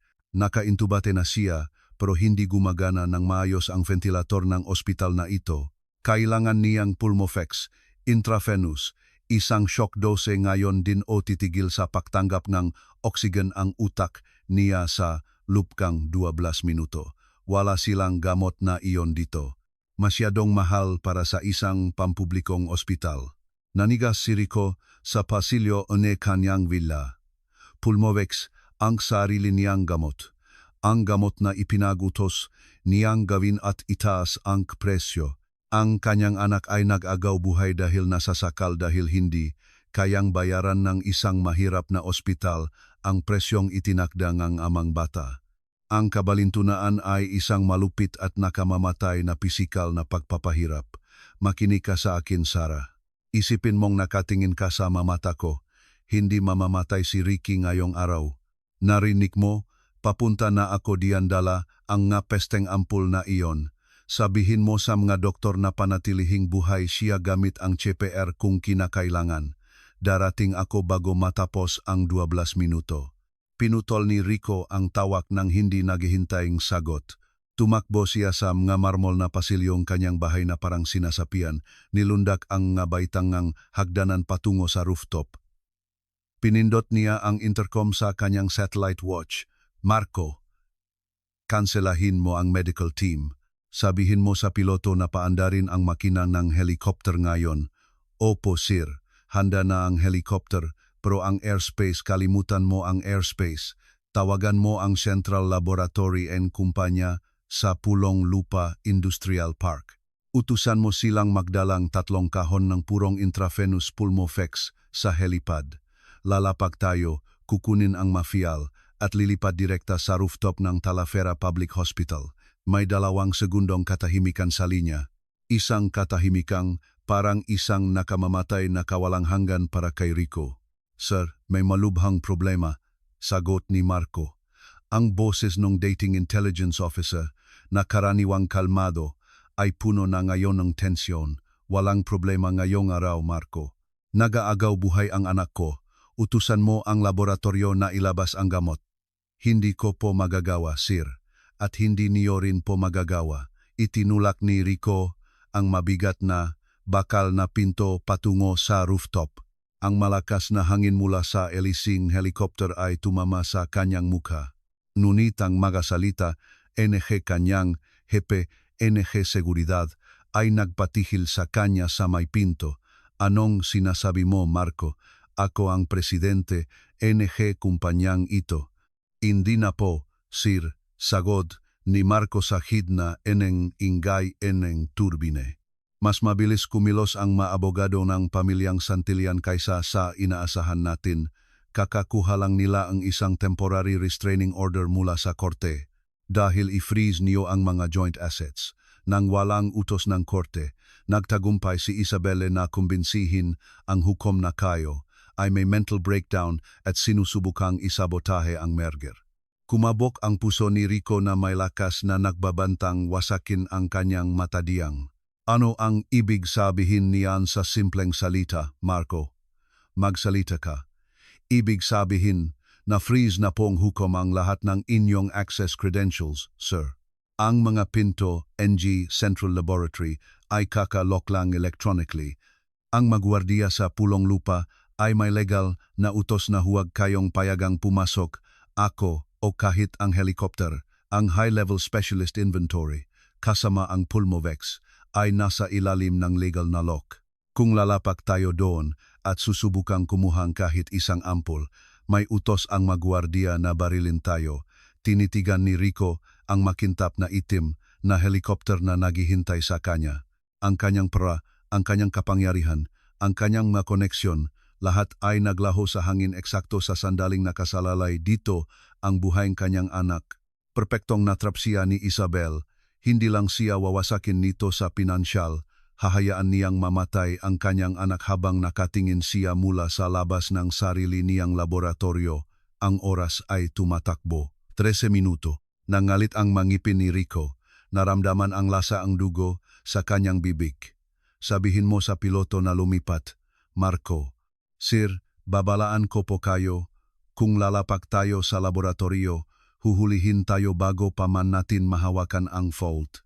Wala tayong autoridad. Hindi natin kailangan ng autoridad, Marco.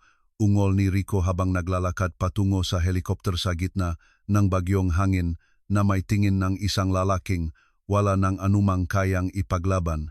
Kailangan natin ng lakas. Sabihin mo sa tactical team mo na kargahan ang kanilang mabaril. Susugurin natin ang sarili nating kumpanya. Ang twin-engine helicopter ay humiwa sa kalangitan ng gabi sa Maynila na parang isang itim na kutsilyo.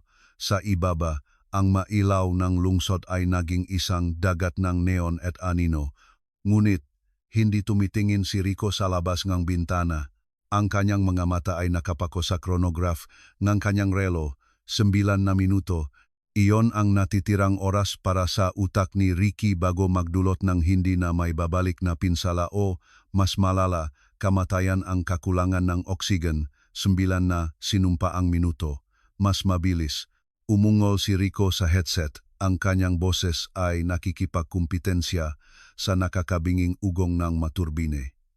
Pigaan mo ang makina. Wala akong pakialam kung masunog. Nasa maksimum na tayo, sir. Sagot ng piloto, pinagpapawisan habang iniwasan ang mas skyscraper. Nakikita ko na ang industrial park, pero ang mailaw sa helipad ng laboratorio ay pula. Inactivate na nila ang air exclusion protocol. Sa harap ng cockpit, nakita ni Rico ang malaking kompleks ng itim na salamin at bakal, ang pusong kanyang pharmaceutical empire. Ang mastrobe alarm ay kumukurap ng marahas sa bubong nito. At mas masahol pa sa ilalim ng mga emergency light, isang esquadron ng tactical security ang nakatayo sa combat formation sa paligid ng helipad. Nakasuot sila ng bulletproof vests, ballistic helmets at may mga assault rifle na nakatutok sa kalangitan. Ang malalaking iyon ay sarili niyang matauhan, binili at kontrolado ngayon ng utos ng korte ni Isabel. Ilapag mo, utos ni Rico. tinatanggal ang kanyang seatbelt.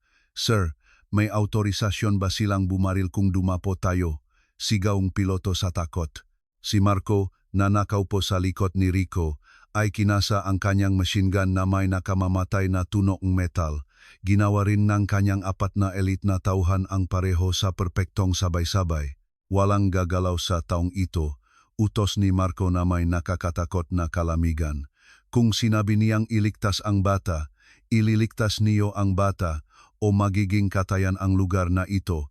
Napalunok ang piloto, biglang lumiko at ibinagsak ang helikopter sa isang matarik na pagbagsak. Ang maskid ay tumama sa sementong bubong ng may karahasan na nagpayanig sa buong istruktura. Bago pa man huminto ang maelisi, sinipa ni Rico ang pinto at tumalon sa bubong, nababalot sa isang bagyong hangin mula sa rotor. "Hinto diyan, Mr. De La Vega," sigaw ang kapitan ng eskwadron sa pamamagitan ng megafone mula sa 20 metrong layo. Isang dosenang pulang laser dots ang agad na tumama sa dibdib ni Rico at sa ulo ni Marco. Mayroon kaming restraining order mula sa korte. Naka-lockdown ang complex na ito. Bumaba kayo sa landing pad at itaas ang inyong mga kamay. Hindi huminto si Rico. Hindi niya itinaas ang kanyang makamay, ni hindi kumurap sa harap ng 12 ripleng nakatutok sa kanyang puso. Naglakad siya direkta sa firing line na may mabibigat at determinadong mga hakbang na parang isang Diyos ng digmaan na bumaba sa impyerno. Sumunod si Marco at ang kanyang team, bumuo ang isang asymmetrical human shield na may mga baril na nakataas, handang magsimulang masaker sa bubong ng sarili nilang kumpanya. "Barilin mo kung may lakas kang loop, Valerio," umungol si Rico, na nakilala ang kapitan sa pangalan. "Barilin mo at isinusumpa kong papatayin ko kayong lahat bago pa man tumama ang katawan ko sa lupa. Nag-agaw buhay ang anak ko sa isang pampublikong ospital at nandito ako para sa gamot niya. Umalis kayo sa daan ko." Nag-alinlangan si Kapitan Valerio. Nanginginig ang kanyang daliri sa gatilyo. Nagtatrabaho siya para sa kumpanya. Ngunit si Rico ang mismong kumpanya. Ang demonyong galit sa mga mata ng bilyonaryo ay hindi galit ng isang desperadong ehekutibo. Ito ay galit ng isang amang handang pinturahan ng dugo ang bubong na ito. Ibinaba ni Valerio ang kanyang rifle ng 1 pulgada. "Sapat na iyon. Bigyan niyong daan," sigaw ng kapitan sa kanyang matauhan habang tumatabi. Ibinaba ng mga mersenaryo ang kanilang mga baril at humiwalay na parang dagat na pula. Nilampasan sila ni Rico nang hindi lumilingon. Sinundan ni Marco. Sinipang pinto. Access sa elevator ni basement 3. Ang high security cooling vault, utos ni Rico pagpasok niya sa elevator. Ginamit ni Marco ang kanyang master access card. Bumagsak ang elevator na parang free fall. Nilalamon ang mapalapag sa loob ng ilang segundo. Ang katahimikan sa loob ay nakakabingi. Tiningnan ni Rico ang kanyang relo. 7 minuto. Bumukas ang pinto sa basement. Ang hangin sa basement 3 ay parang yelo. Sa kanilang harapan ay isang pabilog na pinto na gawa sa purong titanium, 2 metro ang kapal, na nakabaon sa pader. Doon nakatago ang mapinakamahalaga at mapanganib na fial, kabilang ang Pulmofex. Tumakbo si Rico sa control panel. Idinikit ang kanyang kanang palad sa biometric scanner at inilapit ang mata sa retinal reader. Isang berdeng ilaw ang nagscan sa kanyang mukha. Umugong ang sistema. Pinigil ni Rico ang kanyang hininga. Naghihintay sa tunong ng pag-click ng titanium bolt. Ngunit sa halip, kumurap ang berdeng ilaw at naging matingkat na pula. Isang sintetikong boses ng babay ang umalingaw-ngaw. Access denied. Biometric credentials blocked. Security lockdown by order of the Board of Directors. Override code required. Umatras si Rico na parang nasuntok. Hinampas niya ang panel, binasag ang screen. "Marco, pasabugin mo ang pinto. Lagyan mong pampasabog ang bisagra," sigaw ni Rico, na nawala na sa kontrol. Tumakbo si Marco sa pinto, sinuri ito at dahan-dahang umiling. "Hindi pwede, sir. Binabayaran kita para maging pwede. Sige na, pasabugin mo ang pinto." Hindi ang pinto ang problema, sir, sigaw ni Marco, hinawakan ang balikat ni Rico para matauhan ito. Kayo mismo ang nagdisenyo ng fault na ito, naka-vacuum sealed ito. Kung papasabugin ko ito, ang shockwave at biglang pagbabago, ne presyon ay mag-evaporate sa lahat, ne vial sa loob. Hindi stable ang pulmovex. Magiging alikabok ang lahat kung papasabugin natin to. Gumuho ang buong mundo sa ulo ni Rico. Napasandal siya sa malamig na pader. Ang sarili niyang talino, ang sarili niyang paranoia, ang sarili niyang obsesyon na protektahan ang kanyang bilyon-bilyon, lahat na gayon ay naging libingan para sa kanyang anak. Pinlano ito ni Isabelle. Alam niyang susubukan ni Rico na pumasok ng pilit at alam niyang walang magagawa ang dahas. Ito ay isang perpektong bitag. Isang bitag na hindi niya matatakasan sa pamamagitan ng bala. 6 na minuto. Nagvibrate ang telepono ni Rico. Kinuha niya ito ng nanginginig. Isang text mula kay Sarah, 2 salita na nagpatigas sa kanyang kaluluwa, nangingitim na labi niya, bilis. Nagsisimula ng maxianosis si Ricky. Hindi na umaabot ang oxygen sa kanyang mga organo, nag-aagaw buhay na siya. Ipinikit ni Rico ang kanyang mata at isang patak ng luha ng purong kawalan ng pag-asa ang dumaloy sa kanyang maruming pisngi. Tinitigan niya ang titanium vault. Ang kanyang anak ay nasa kabilang dulong lungsod, nag-agaw buhay, at ang gamot ay nasa 3 metro lang sa kanyang harapan, nakatago sa likod ng isang pader ng bakal, burokrasya at paghihiganti. Iminulat niya ang kanyang mata. Nawala ang desperasyon, napalitan ng isang malamig, ganap at nakakatakot na kalinawan. Mayroon lamang isang susi para buksan ang pintong iyon at kakainin nito ang lahat ng mayroon siya. Binuksan ni Rico ang kanyang telepono, binalewala ang text ni Sarah at tumawag sa isang numero sa pamamagitan ng encrypted line. Nagring ng isang beses, 2 beses. Sa ikatlong ring, sumagot ang video call. Nagliwanag ang screen. Ipinakita ang mukha ni Isabel. Nakaupo siya sa marangyang opisina ng kanyang ama, naninigarilyo ng isang manipis na sigarilyo. Isang ngiting punong lason at tagumpay ang nasa kanyang ngalabi. Nahihirapan ka bang pumasok sa sarili mong bahay, mahal? Tanong ni Isabel sa isang peke at maawaing tono na nakpaikting sa panga ni Marco. Hindi nag-aksaya ng panahon si Rico. Walang sigaw, walang mura, bawat segundong ginugol niya sa ego ay isang segundong ninanakaw mula sa kanyang anak. Anong gusto mo? Tanong ni Rico sa isang patag, walang buhay na boses. Sabihin mo ang presyo mo, Isabel. Magkano ang kailangan mo para i-type ang kode at buksan ang vault na ito ngayon din? Hinithit ni Isabel ang kanyang sigarilyo at dahan-dahang ibinuga ang usok. Nasaan na ang galit na leon na nakpalayas sa akin kanina? Nasaan na ang lalaking susunok sa mundo ko hanggang sa maging abo, pang-asar niya? Sabi mo kinuha mo na ang lahat, Rico. Pero nakalimutan mo yata na kayang i-revoke ng board ang credentials mo kung mapapatunayan kong banta ka sa kumpanya. At ang pagsugod sa sarili mong laboratorio na may armadong tauhan. O, naniwala sa akin ang hukom. 20 minuto, Isabelle. Mamamatay ang anak ko sa loob nege 20 minuto. Sabihin mo na ang presyo. Tinanggal ni Isabel ang ngiti sa kanyang mukha. Ang kanyang mata ay naging 2 nagbabagang uling. Lahat, sabi niya. Ang salitang iyon ay umalingaw-ngaw sa mga pader. Gusto ko ang 51% ng shares mo na may voting rights. Gusto ko ang patentang Pulmovex at lahat ang biological assets na nasa development. Gusto ko ang villa sa Forbes Park. Gusto ko ang mga offshore investment funds.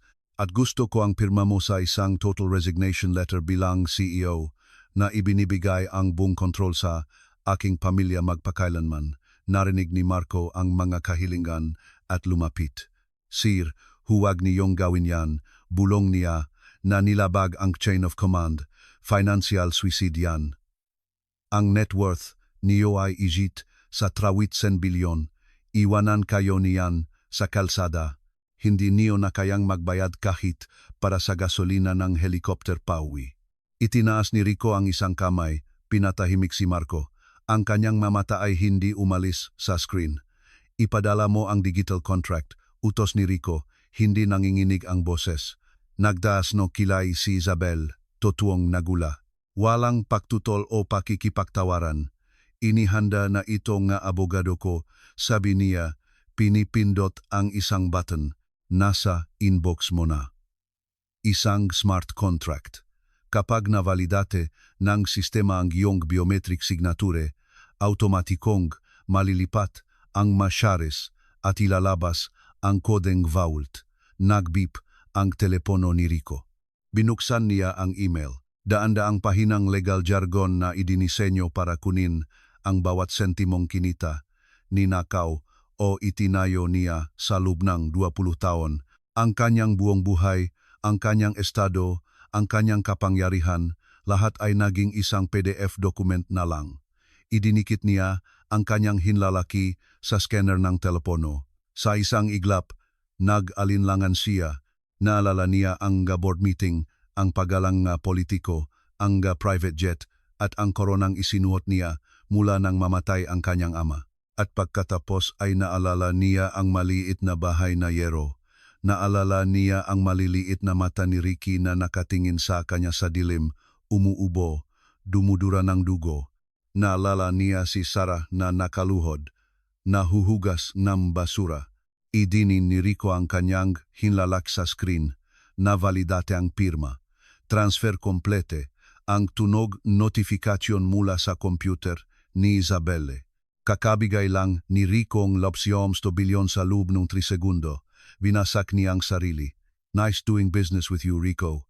Sabi ni Isabel na may mga matang nanining sa kasakiman at pinutol ang tawag. May isang segundong nakamamatay na katahimikan. Pinigil ni Marco ang kanyang hininga at pagkatapos, click, click, click, ang magadambuhalang mechanical na bolt ng pinto ay nagsimulang umurong. Ang pulang alarm ay namatay. Pinalitan ngang isang malambot na puting ilaw. Sa isang malakas na singasing ng dekompresyon, dahan-dahang bumukas ang 2 metrong pinto. Hindi nahintay si Rico. Sumingit siya sa siwang, pumasok sa hyperbaric cooling chamber. Ang 30 grad Celsius na temperatura ay sumunok sa kanyang magabaga. Ngunit wala siyang pakialam. Tumakbo siya sa mga pasilyo ng mga metal na estante na nababalot sa yelo, 3rd row. Section B, Critical Pediatrics. Doon, isang maliit na asul na isothermal box na may logo ng kumpanyang hindi na niya pag-aari, Pulmofex Intravenous. Hinablot niya ito na mas mahalaga pa sa lahat ng ginto sa mundo. Tumakbo siya palabas ng vault. Itinulak si Marco patungo sa elevator. Sa helicopter ngayon na, sigaw ni Rico, pinipindot ang up button, umakyat sila sa rooftop. Tumalon si Rico sa loob ng cabin bago pa man ito tuluyang huminto. Talavera Public Hospital. Sigaw niya, niyayakap ang asul na kahon. Mayroon pa tayong 4 na minuto. Kung hindi ka makarating sa loob ng 3, itatapon kita palabas ng pintong ito. Umalis ang helicopter sa isang anggulong parang pagpapakamatay. Iniiwan ang salaming gusali, ang kayamanan ni Rico, ang lalaking dati niyang kilala bilang sarili niya. Habang mabilis na dumadaan ang mailaw ng lungsod, idiniin ni Rico ang maliit na asul na kahon sa kanyang dibdib, dinudumihan ang logo ng dugo at putik mula sa kanyang suit. Natalo siya sa corporate war. Nawala ang kanyang trono. Ngunit sa unang pagkakataon sa kanyang miserable at walang laman na buhay, naramdaman ni Rico na siya ay isang tunay na hari. Kapit lang, Ricky, bulong niya sa dilim, nakatingin sa kalangitan ng Maynila. Papunta na si Papa. Ulit na seksyon mula sa orihinal na teksto, isinalin. Ang hangin sa basement 3 ay parang nasa loop ng isang dambuhalang freezer. Sa kanilang harapan ay isang pabilok na pinto na gawa sa purong titanium, 2 metro ang kapal na nakabaon sa pader. Dun nakatago ang mapinakamahalaga at mapanganib na fial, kabilang ang Pulmofex. Tumakbo si Rico sa control panel. Idinikit ang kanyang kanang palad sa biometric scanner at inilapit ang mata sa retinal reader. Isang berdeng ilaw ang nakskan sa kanyang mukha. Umuhong ang sistema. Pinigil ni Rico ang kanyang hininga, nahihintay sa tunongang peklik ng mga titanium bolt. Ngunit sa halip, kumurap ang berdeng ilaw at naging matingkat na pula. Isang sintetikong boses ng babae ang umalingaw-ngaw. Access denied. Biometric credentials blocked. Security lockdown by order of the Board of Directors.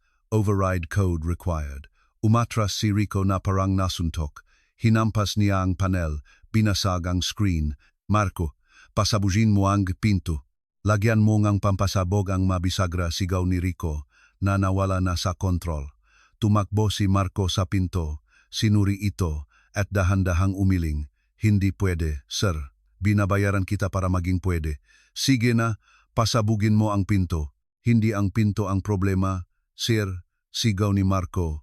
Hinawakan ang balikat ni Rico para matauhan ito. Kayo mismo ang nagdisenyo ngang fault na ito. Naka-vacuum sealed ito. Kung papasabugin ko ito, ang shockwave at biglang pagbabago ng presyon ay mag-evaporate sa lahat ng fial sa loob. Hindi stable ang pulmofex. Magiging alikabok ang lahat bago pa man natin ito mahawakan. Gumuho ang buong mundo sa ulo ni Rico. Napasandal siya sa malamig na pader. Ang sarili niyang talino, ang sarili niyang paranoia, ang sarili niyang obsesyon na protektahan ang kanyang kayamanan. Lahat ng iyon ay naging libingan para sa kanyang anak. Pinlano ito ni Isabelle. Alam niyang susubukan ni Rico na pumasok ng pilit at alam niyang walang magagawa ang dahas. Ito ay isang perpektong bitag. Isang bitag na hindi niya matatakasan sa pamamagitan ng bala. 6 na minuto. Nagvibrate ang telepono ni Rico. Kinuha niya ito ng nanginginig. Isang text mula kay Sarah. 2 salita na nagpatigas sa kanyang kaluluwa. Nangingitim na labi niya. Bilis. Nagsisimula ng magsianosis si Ricky. Hindi na umaabot ang oksigen sa kanyang mga organo. Nag-aagaw buhay na siya. Ipinikit ni Rico ang kanyang mga mata at isang patak luhang purong kawalan ng pag-asa ang dumaloy sa kanyang maruming pisngi. Tinitigan niya ang titanium fault.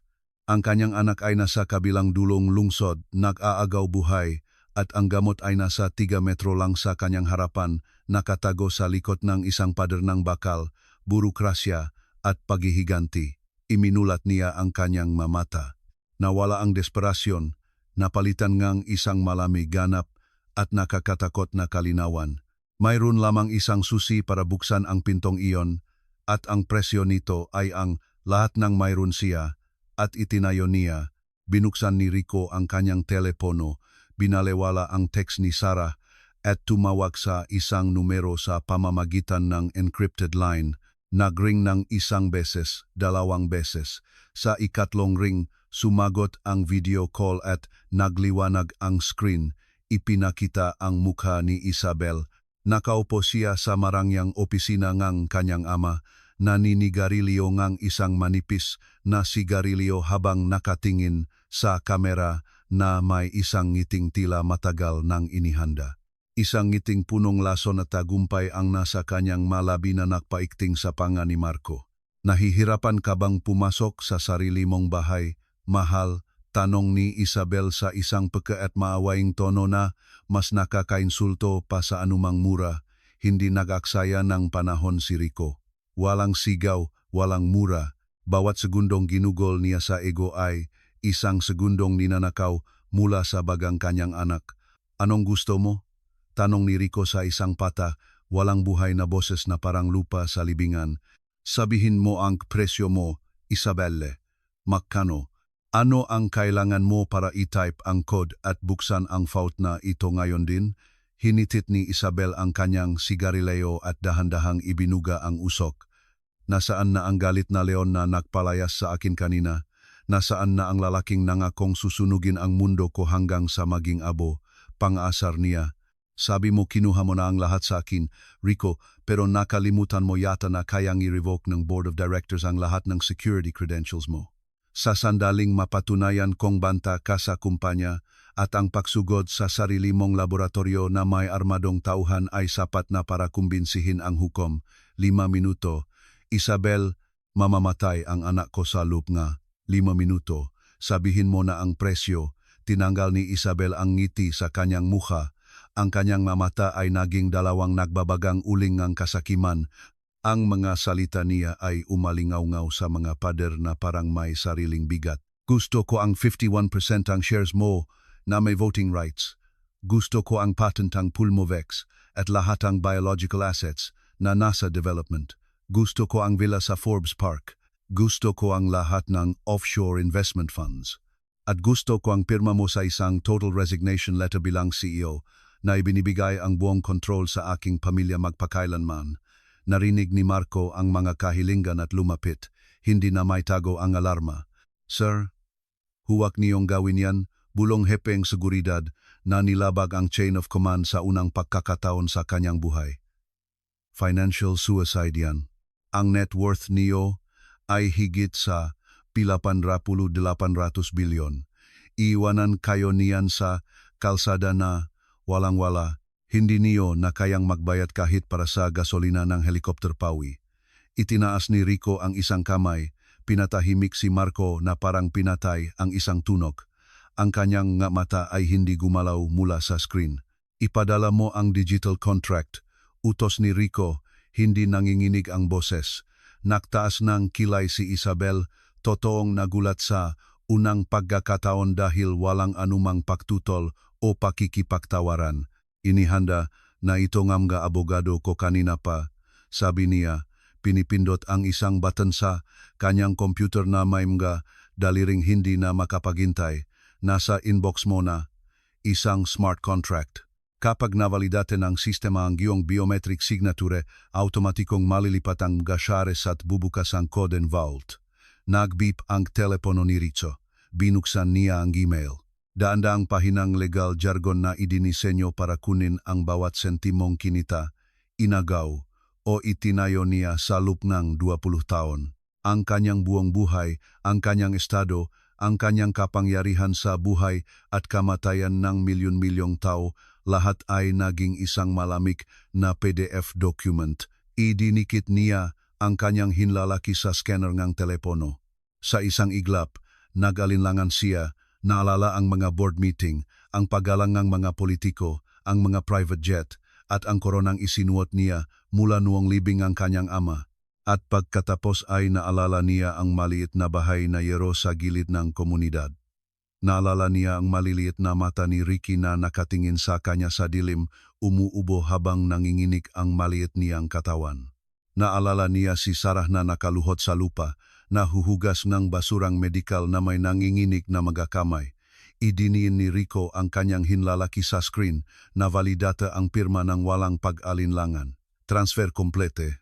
Ang tunong notification mula sa computer ni Isabel ay malinaw na narinig sa tawag na parang kampanang kamatayan para sa imperyong itinayo niya sa loob ng 2 dekada. Kakabigay lang ni Rico NG 800 bilyon sa Lubene, 3 segundo. Vinasak niya ang sarili gamit ang sariling mga kamay. Nice doing business with you, Rico, sabi ni Isabel, na may mga matang nagnininging sa purong kasakiman at pinutol ang tawag ng walang paalam. May isang segundong nakamamatay na katahimikan sa basement. Pinigil ni Marco ang kanyang hininga at tila huminto sa pag-ikot ang buong silid at pagkatapos, click, click, click. Ang nadambuhalang mekanikal na bolt ng pinto ay nagsimulang umurong. Ang mga pulang alarm ay namatay, pinalitan ng isang malambot at sterile na puting ilaw. Sa isang malakas na singasing ng dekompresyon, dahan-dahang bumukas ang 2 metrong pinto na parang isang bibig ng fault na sumusuko. Hindi naghintay si Rico. Sumingit siya sa siwang, pumasok sa hyperbaric cooling chamber. Ang 30 grado Celsius na temperatura ay sumunok sa kanyang nabaga. Ngunit wala siyang pakialam, walang naramdaman kundi ang tibok ng kanyang pusong parang tambol ng digmaan. Tumakbo siya sa mga pasilyo ng mga metal na estante na nababalot sa yelo. 3rd row, Section B, Critical Pediatrics. Doon, Isang maliit na asul na isothermal box na may logo ng kumpanyang hindi na niya pag-ari, Pulmovex Intravenous. Hinablot niya ito na mas mahalaga pa sa lahat ng kayamanang naipon niya. Tumakbo siya palabas ng vault, itinulak si Marco patungo sa elevator. Sa helikopter ngayon din, sigaw ni Rico, paulit-ulit na pinipindot ang up button. Umakyat sila sa rooftop na parang kidlat. Tumalon si Rico sa loob ng cabin bago pa man ito tuluyang huminto. Talavera Public Hospital. Sigaw niya, niyayakap ang asul na kahon. Mayroon pa tayong 4 na minuto. Kung hindi ka makarating sa loob ng 3, itatapon kita palabas ng pintong ito. Umalis ang helikopter sa isang anggulong parang pagpapakamatay. Iniwan ang salaming gusali sa ibaba. Iniwan ang kayamanan ni Rico. Iniwan ang lalaking dati niyang kilala bilang sarili niya. Habang mabilis na dumadaan ang mga ilaw Maynila sa labas ng bintana, idiniin ni Rico ang maliit na asul na kahon sa kanyang dibdib. Dinudumihan ang logo ng dugo at putik mula sa kanyang suite na hindi na niya pag-ari. Natalo siya sa corporate war. Nawala ang kanyang trono na pinanatili niya sa loob ng 20 taon. Ngunit sa unang pagkakataon sa kanyang miserable at walang laman na buhay, naramdaman ni Rico ang isang bagay na hindi pa niya naramdaman sa kanyang buhay na punong luho. Kapit lang, Ricky, bulong niya sa dilim ng kalangitan sa Maynila. Papunta na si Papa. Ang Talavera Public Hospital ay lumitaw sa abot tanaw na parang isang luma at malungkot na blok ng semento na nailawan ng makumukurap-kurap na fluorescent na ilaw. Ang helo ni Rico ay nagipapakita na eksaktong 2 minuto at 40 segundo na nachichira. Walang helipad dito, sir, sigaw ang piloto, namumutla habang bumababa ang helikopter patungo sa siksikang sentrong lungsod, punong antena at mga high voltage na kabel ang bubong. Hindi tayo makakalapag doon. Inilabas ni Rico ang kanyang ulo sa bintana. Ang malakas na hangin ay humampas sa kanyang mukha, nakbabantang agawin ang asul na kahon mula sa kanyang nga kamay. Sa ibaba, ang pangunahing kalsada sa harap ng ARI siksikan sa trapiko, malumang ambulansya at street vendor. Ilapag mo sa kalsada, ang sigaw ni Rico ay parang huling hiyaw ng isang taong wala ng kinatatakutan. Ibaba mo sa gitnang highway na yan, may mga sasakyan po. Magdudulot tayong sakuna. Marco, sigaw ni Rico, lumingon sa kanyang hepeng seguridad.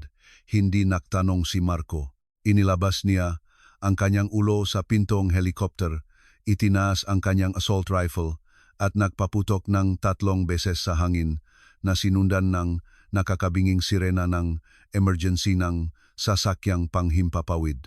Sumabog ang gulat sa kalsada. Ang mga driver na nagulat sa mga putok at sa pagbaba ng tonaladang itim na halimaw mula sa langit ay umarangkada o iniwan at naktakbuhan ang mataw sa labas ng air. Bumaba ang helikopter na parang isang agila, sinira ang isang kabel ng ilaw sa poste, ulan ng mga kislap ang bumuhos sa aspalto. Ang maskid ay tumama sa bubong ng isang pampasaherong jeep na nakaparada sa gitna na lubusang sumira dito. Bago pa man huminto ang pagingit ng metal, tumalon na si Rico sa kalsada. Binalewala niya ang sakit sa kanyang tuhod, binalewala niya ang masigaw. Mahigpit niyang hinawakan ang asul na kahon at tumakbo patungo sa mga salaming pintong air na may bilis ng isang taong tumatakas mula sa impyerno. Sumunod si Marco, binubuksan ang daan. Sarah, sigaw ni Rico pagpasok niya sa siksikang waiting area ng air, kung saan ang amoy ng murang klorina at pawis ay pumupuno sa hangin, walang nakapansin. Nilamon ng kaguluhan ng isang pampublikong ospital sa hating gabi ang lahat. Tumakbo siya patungo sa registration, nilulundag ang manasirang plastik na upuan. Isang security guard ang sumubok na harangan siya.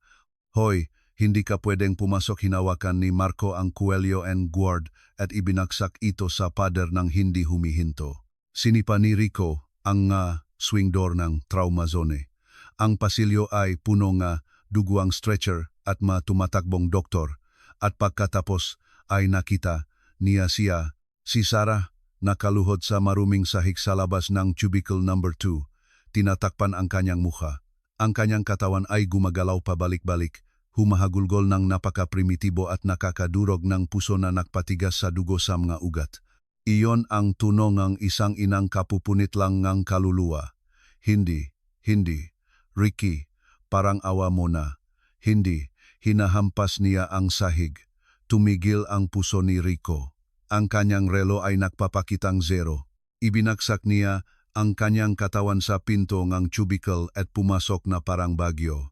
Ang tanawin sa loob ay isang ganap na bangungot na medikal. Nakahiga si Ricky sa isang kinakalawang na stretcher. Ang kanyang balat ay kulay abona, parang kulay ng bangkay. Ang kanyang malabi ay matingkat na lila. Isang plastik na tubo ang nakapasok sa kanyang lalamunan, konektado sa isang manual ventilator na pinipisil ng may panik ng isang batang residenteng doktor. Ang monitor ng ma-vital sign ay hindi na tumitibok. Isang mahaba, tuloy-tuloy, at matinis na tunok ang naririnig. Isang tuwid na linya sa screen nito. Isang senyor na doktor ang naktaas ng kanyang makamay mula sa dibdib ni Ricky at tumingin sa orasan sa dingding. Time of death. 3:1 AM. Hindi, ang sigaw ni Rico ay nakpayanig sa pundasyon ng ospital. Sumugod siya sa stretcher. Itinulak ang doktor nang may lakas na tumilapon ito at tumama sa isang estantang gamot na nagbaksak ng dose-dose ng bote. Inihagis ni Rico ang asul na kahon sa isang metal na tray. Binuksan ito nang nanginginig ng mga kamay na nasugatan ang kanyang mga daliri. Hinila niya ang isang fial ng Pulmofex at isang malaking hiringgilya. Umalis ka rito, sigaw ng head nurse. Sinusubukang hilahin si Rico. Tawagin ang security. Cardiac arrest na ang pasyente. Walang pwedeng mag-iniksyon ng kahit ano. Pumasok si Marco sa cubicle. Hinugot ang kanyang baril at itinutok sa kisame. Walang gagalaw sa taong ito. Utos ni Marco sa isang boses na nagpatigil sa gulat sa silid. Kung sinabi niyang iligtas ang bata, ililigtas niyo ang bata o magiging isang bagay ang lugar na ito na hindi niyo gugustuhing isipin. Hindi narinig ni Rico ang banta, hindi narinig ang sigaw ni Sarah mula sa labas. Ang kanyang paningin ay naging isang tunnel. Kinuha niya ang hiringgilya, itinurok sa fial at sinipsip ang 10 mililiter ng malinaw na likido. Ang kanyang makamay na dati pumipirma sa mga bilyon-bilyong pisong kontrata nang hindi nanginginig, ay hindi na mahanap ang ifeline sa maliit na braso ng kanyang anak. Rico, ang paus na boses ni Sarah ay nasa likod niya. Pumasok na siya sa cubicle. Nakita niya ang fial na may logo ng kumpanya. Nakita niya ang dugo ni Rico sa salamin. Nakita niya ang tuwid na linya sa monitor.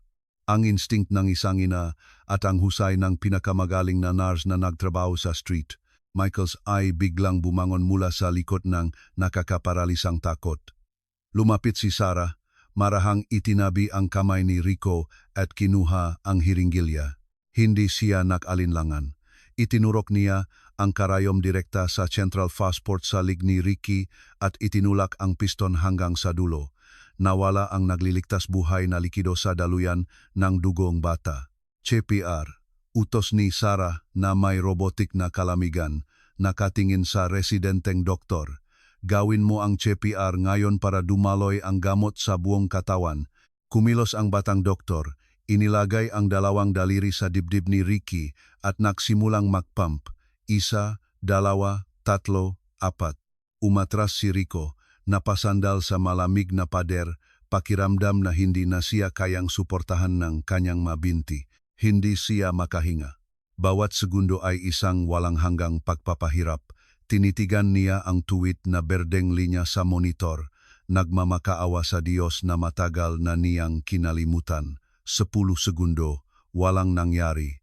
15 segundo, nanggingitim pa rin si Ricky. 20 segundo, ang katahimikan, NG, cardiac arrest, ay bumalot sa silid. Ipinikit ni Rico ang kanyang mamata, nagahanda sa ganap na kadiliman, nagahanda na tanggapin ang parusa para sa lahat ng kanyang kayabangan, lahat ng kanyang kasakiman, lahat ng taon na sinayang niya. Nawala na ang kanyang kaharian ng walang kabuluhan.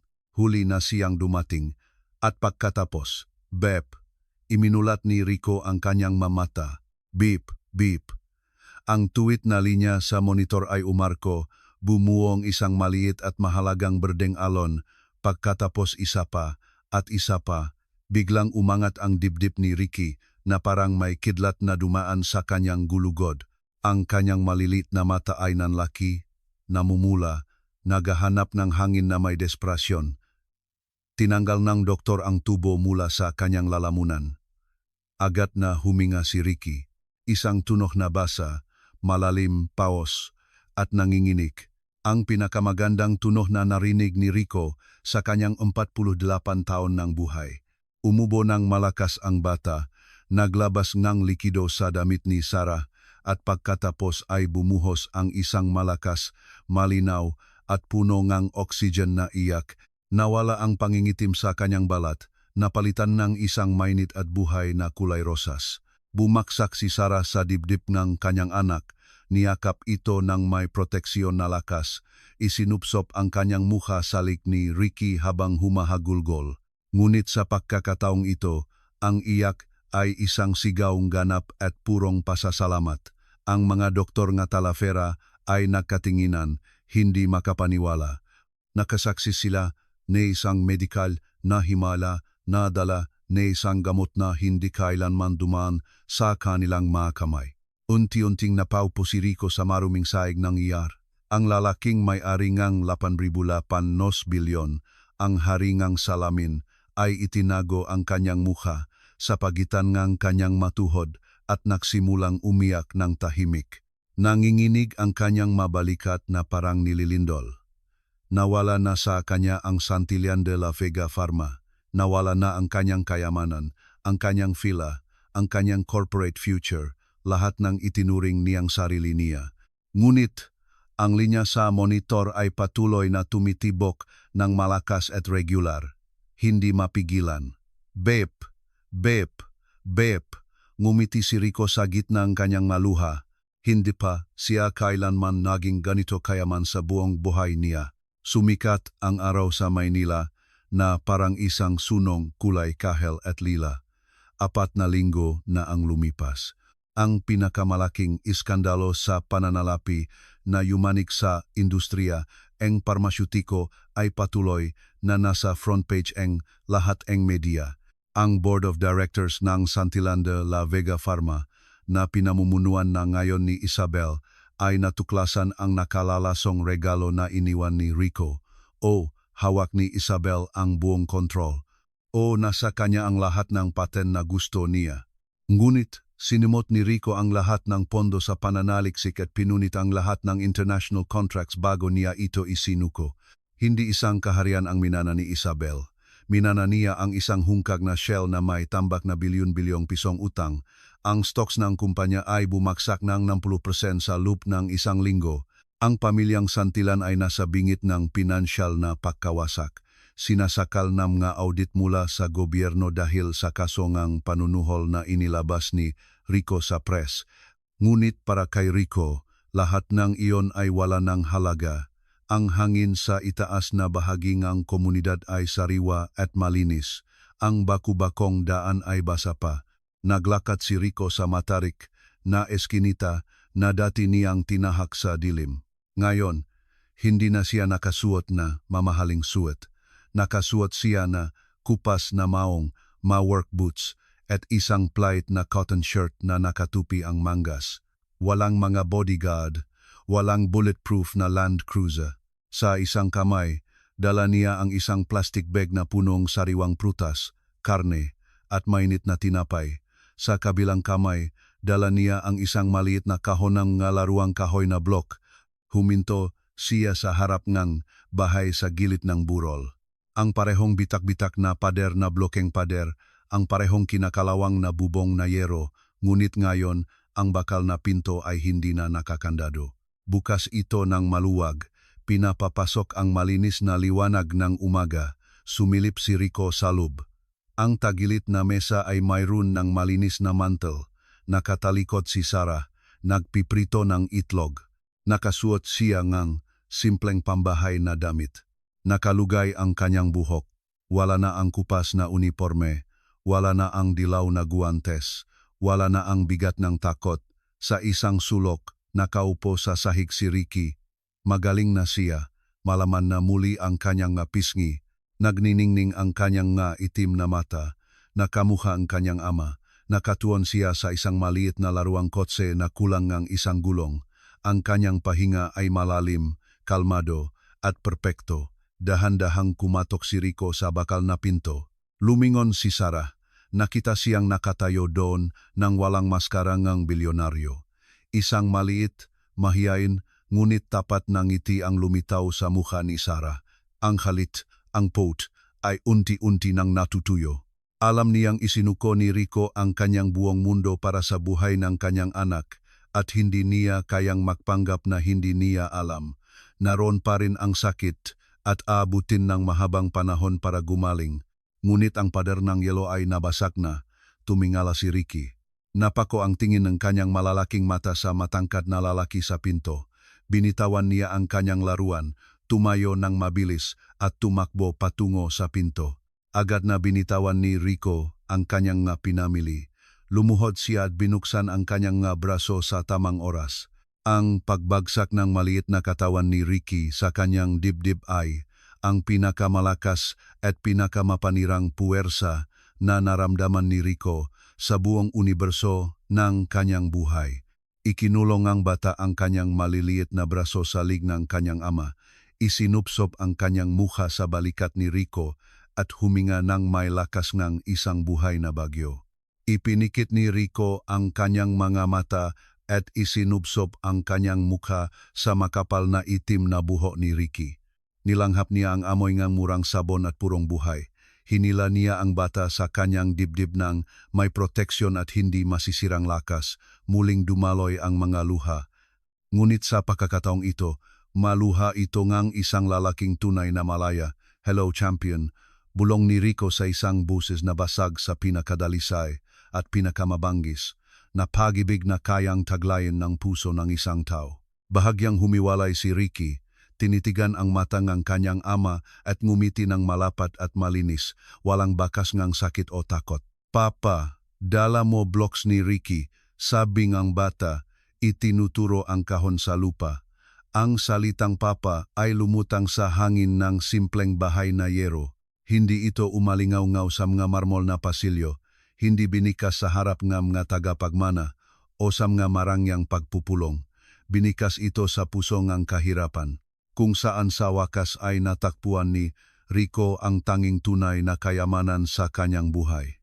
Ginantihan ni Rico ang ngiti ang kanyang anak, kinuha ang mablok at kinarga si Ricky, itinaas siya mula sa lupa na parang pinakabanal na tropeo. Sa mundo, pumasok siya sa bahay kung saan ang amoy ng bagong timplang kape at ang init ng isang bagong nagsisimulang pamilya ay naghihintay sa kanya. Ang kaharian ng salamin ay gumuho na at naging abo. Ngunit ang kaharian ng dugo ay nagsisimula palang itayo sa tunay na lupa.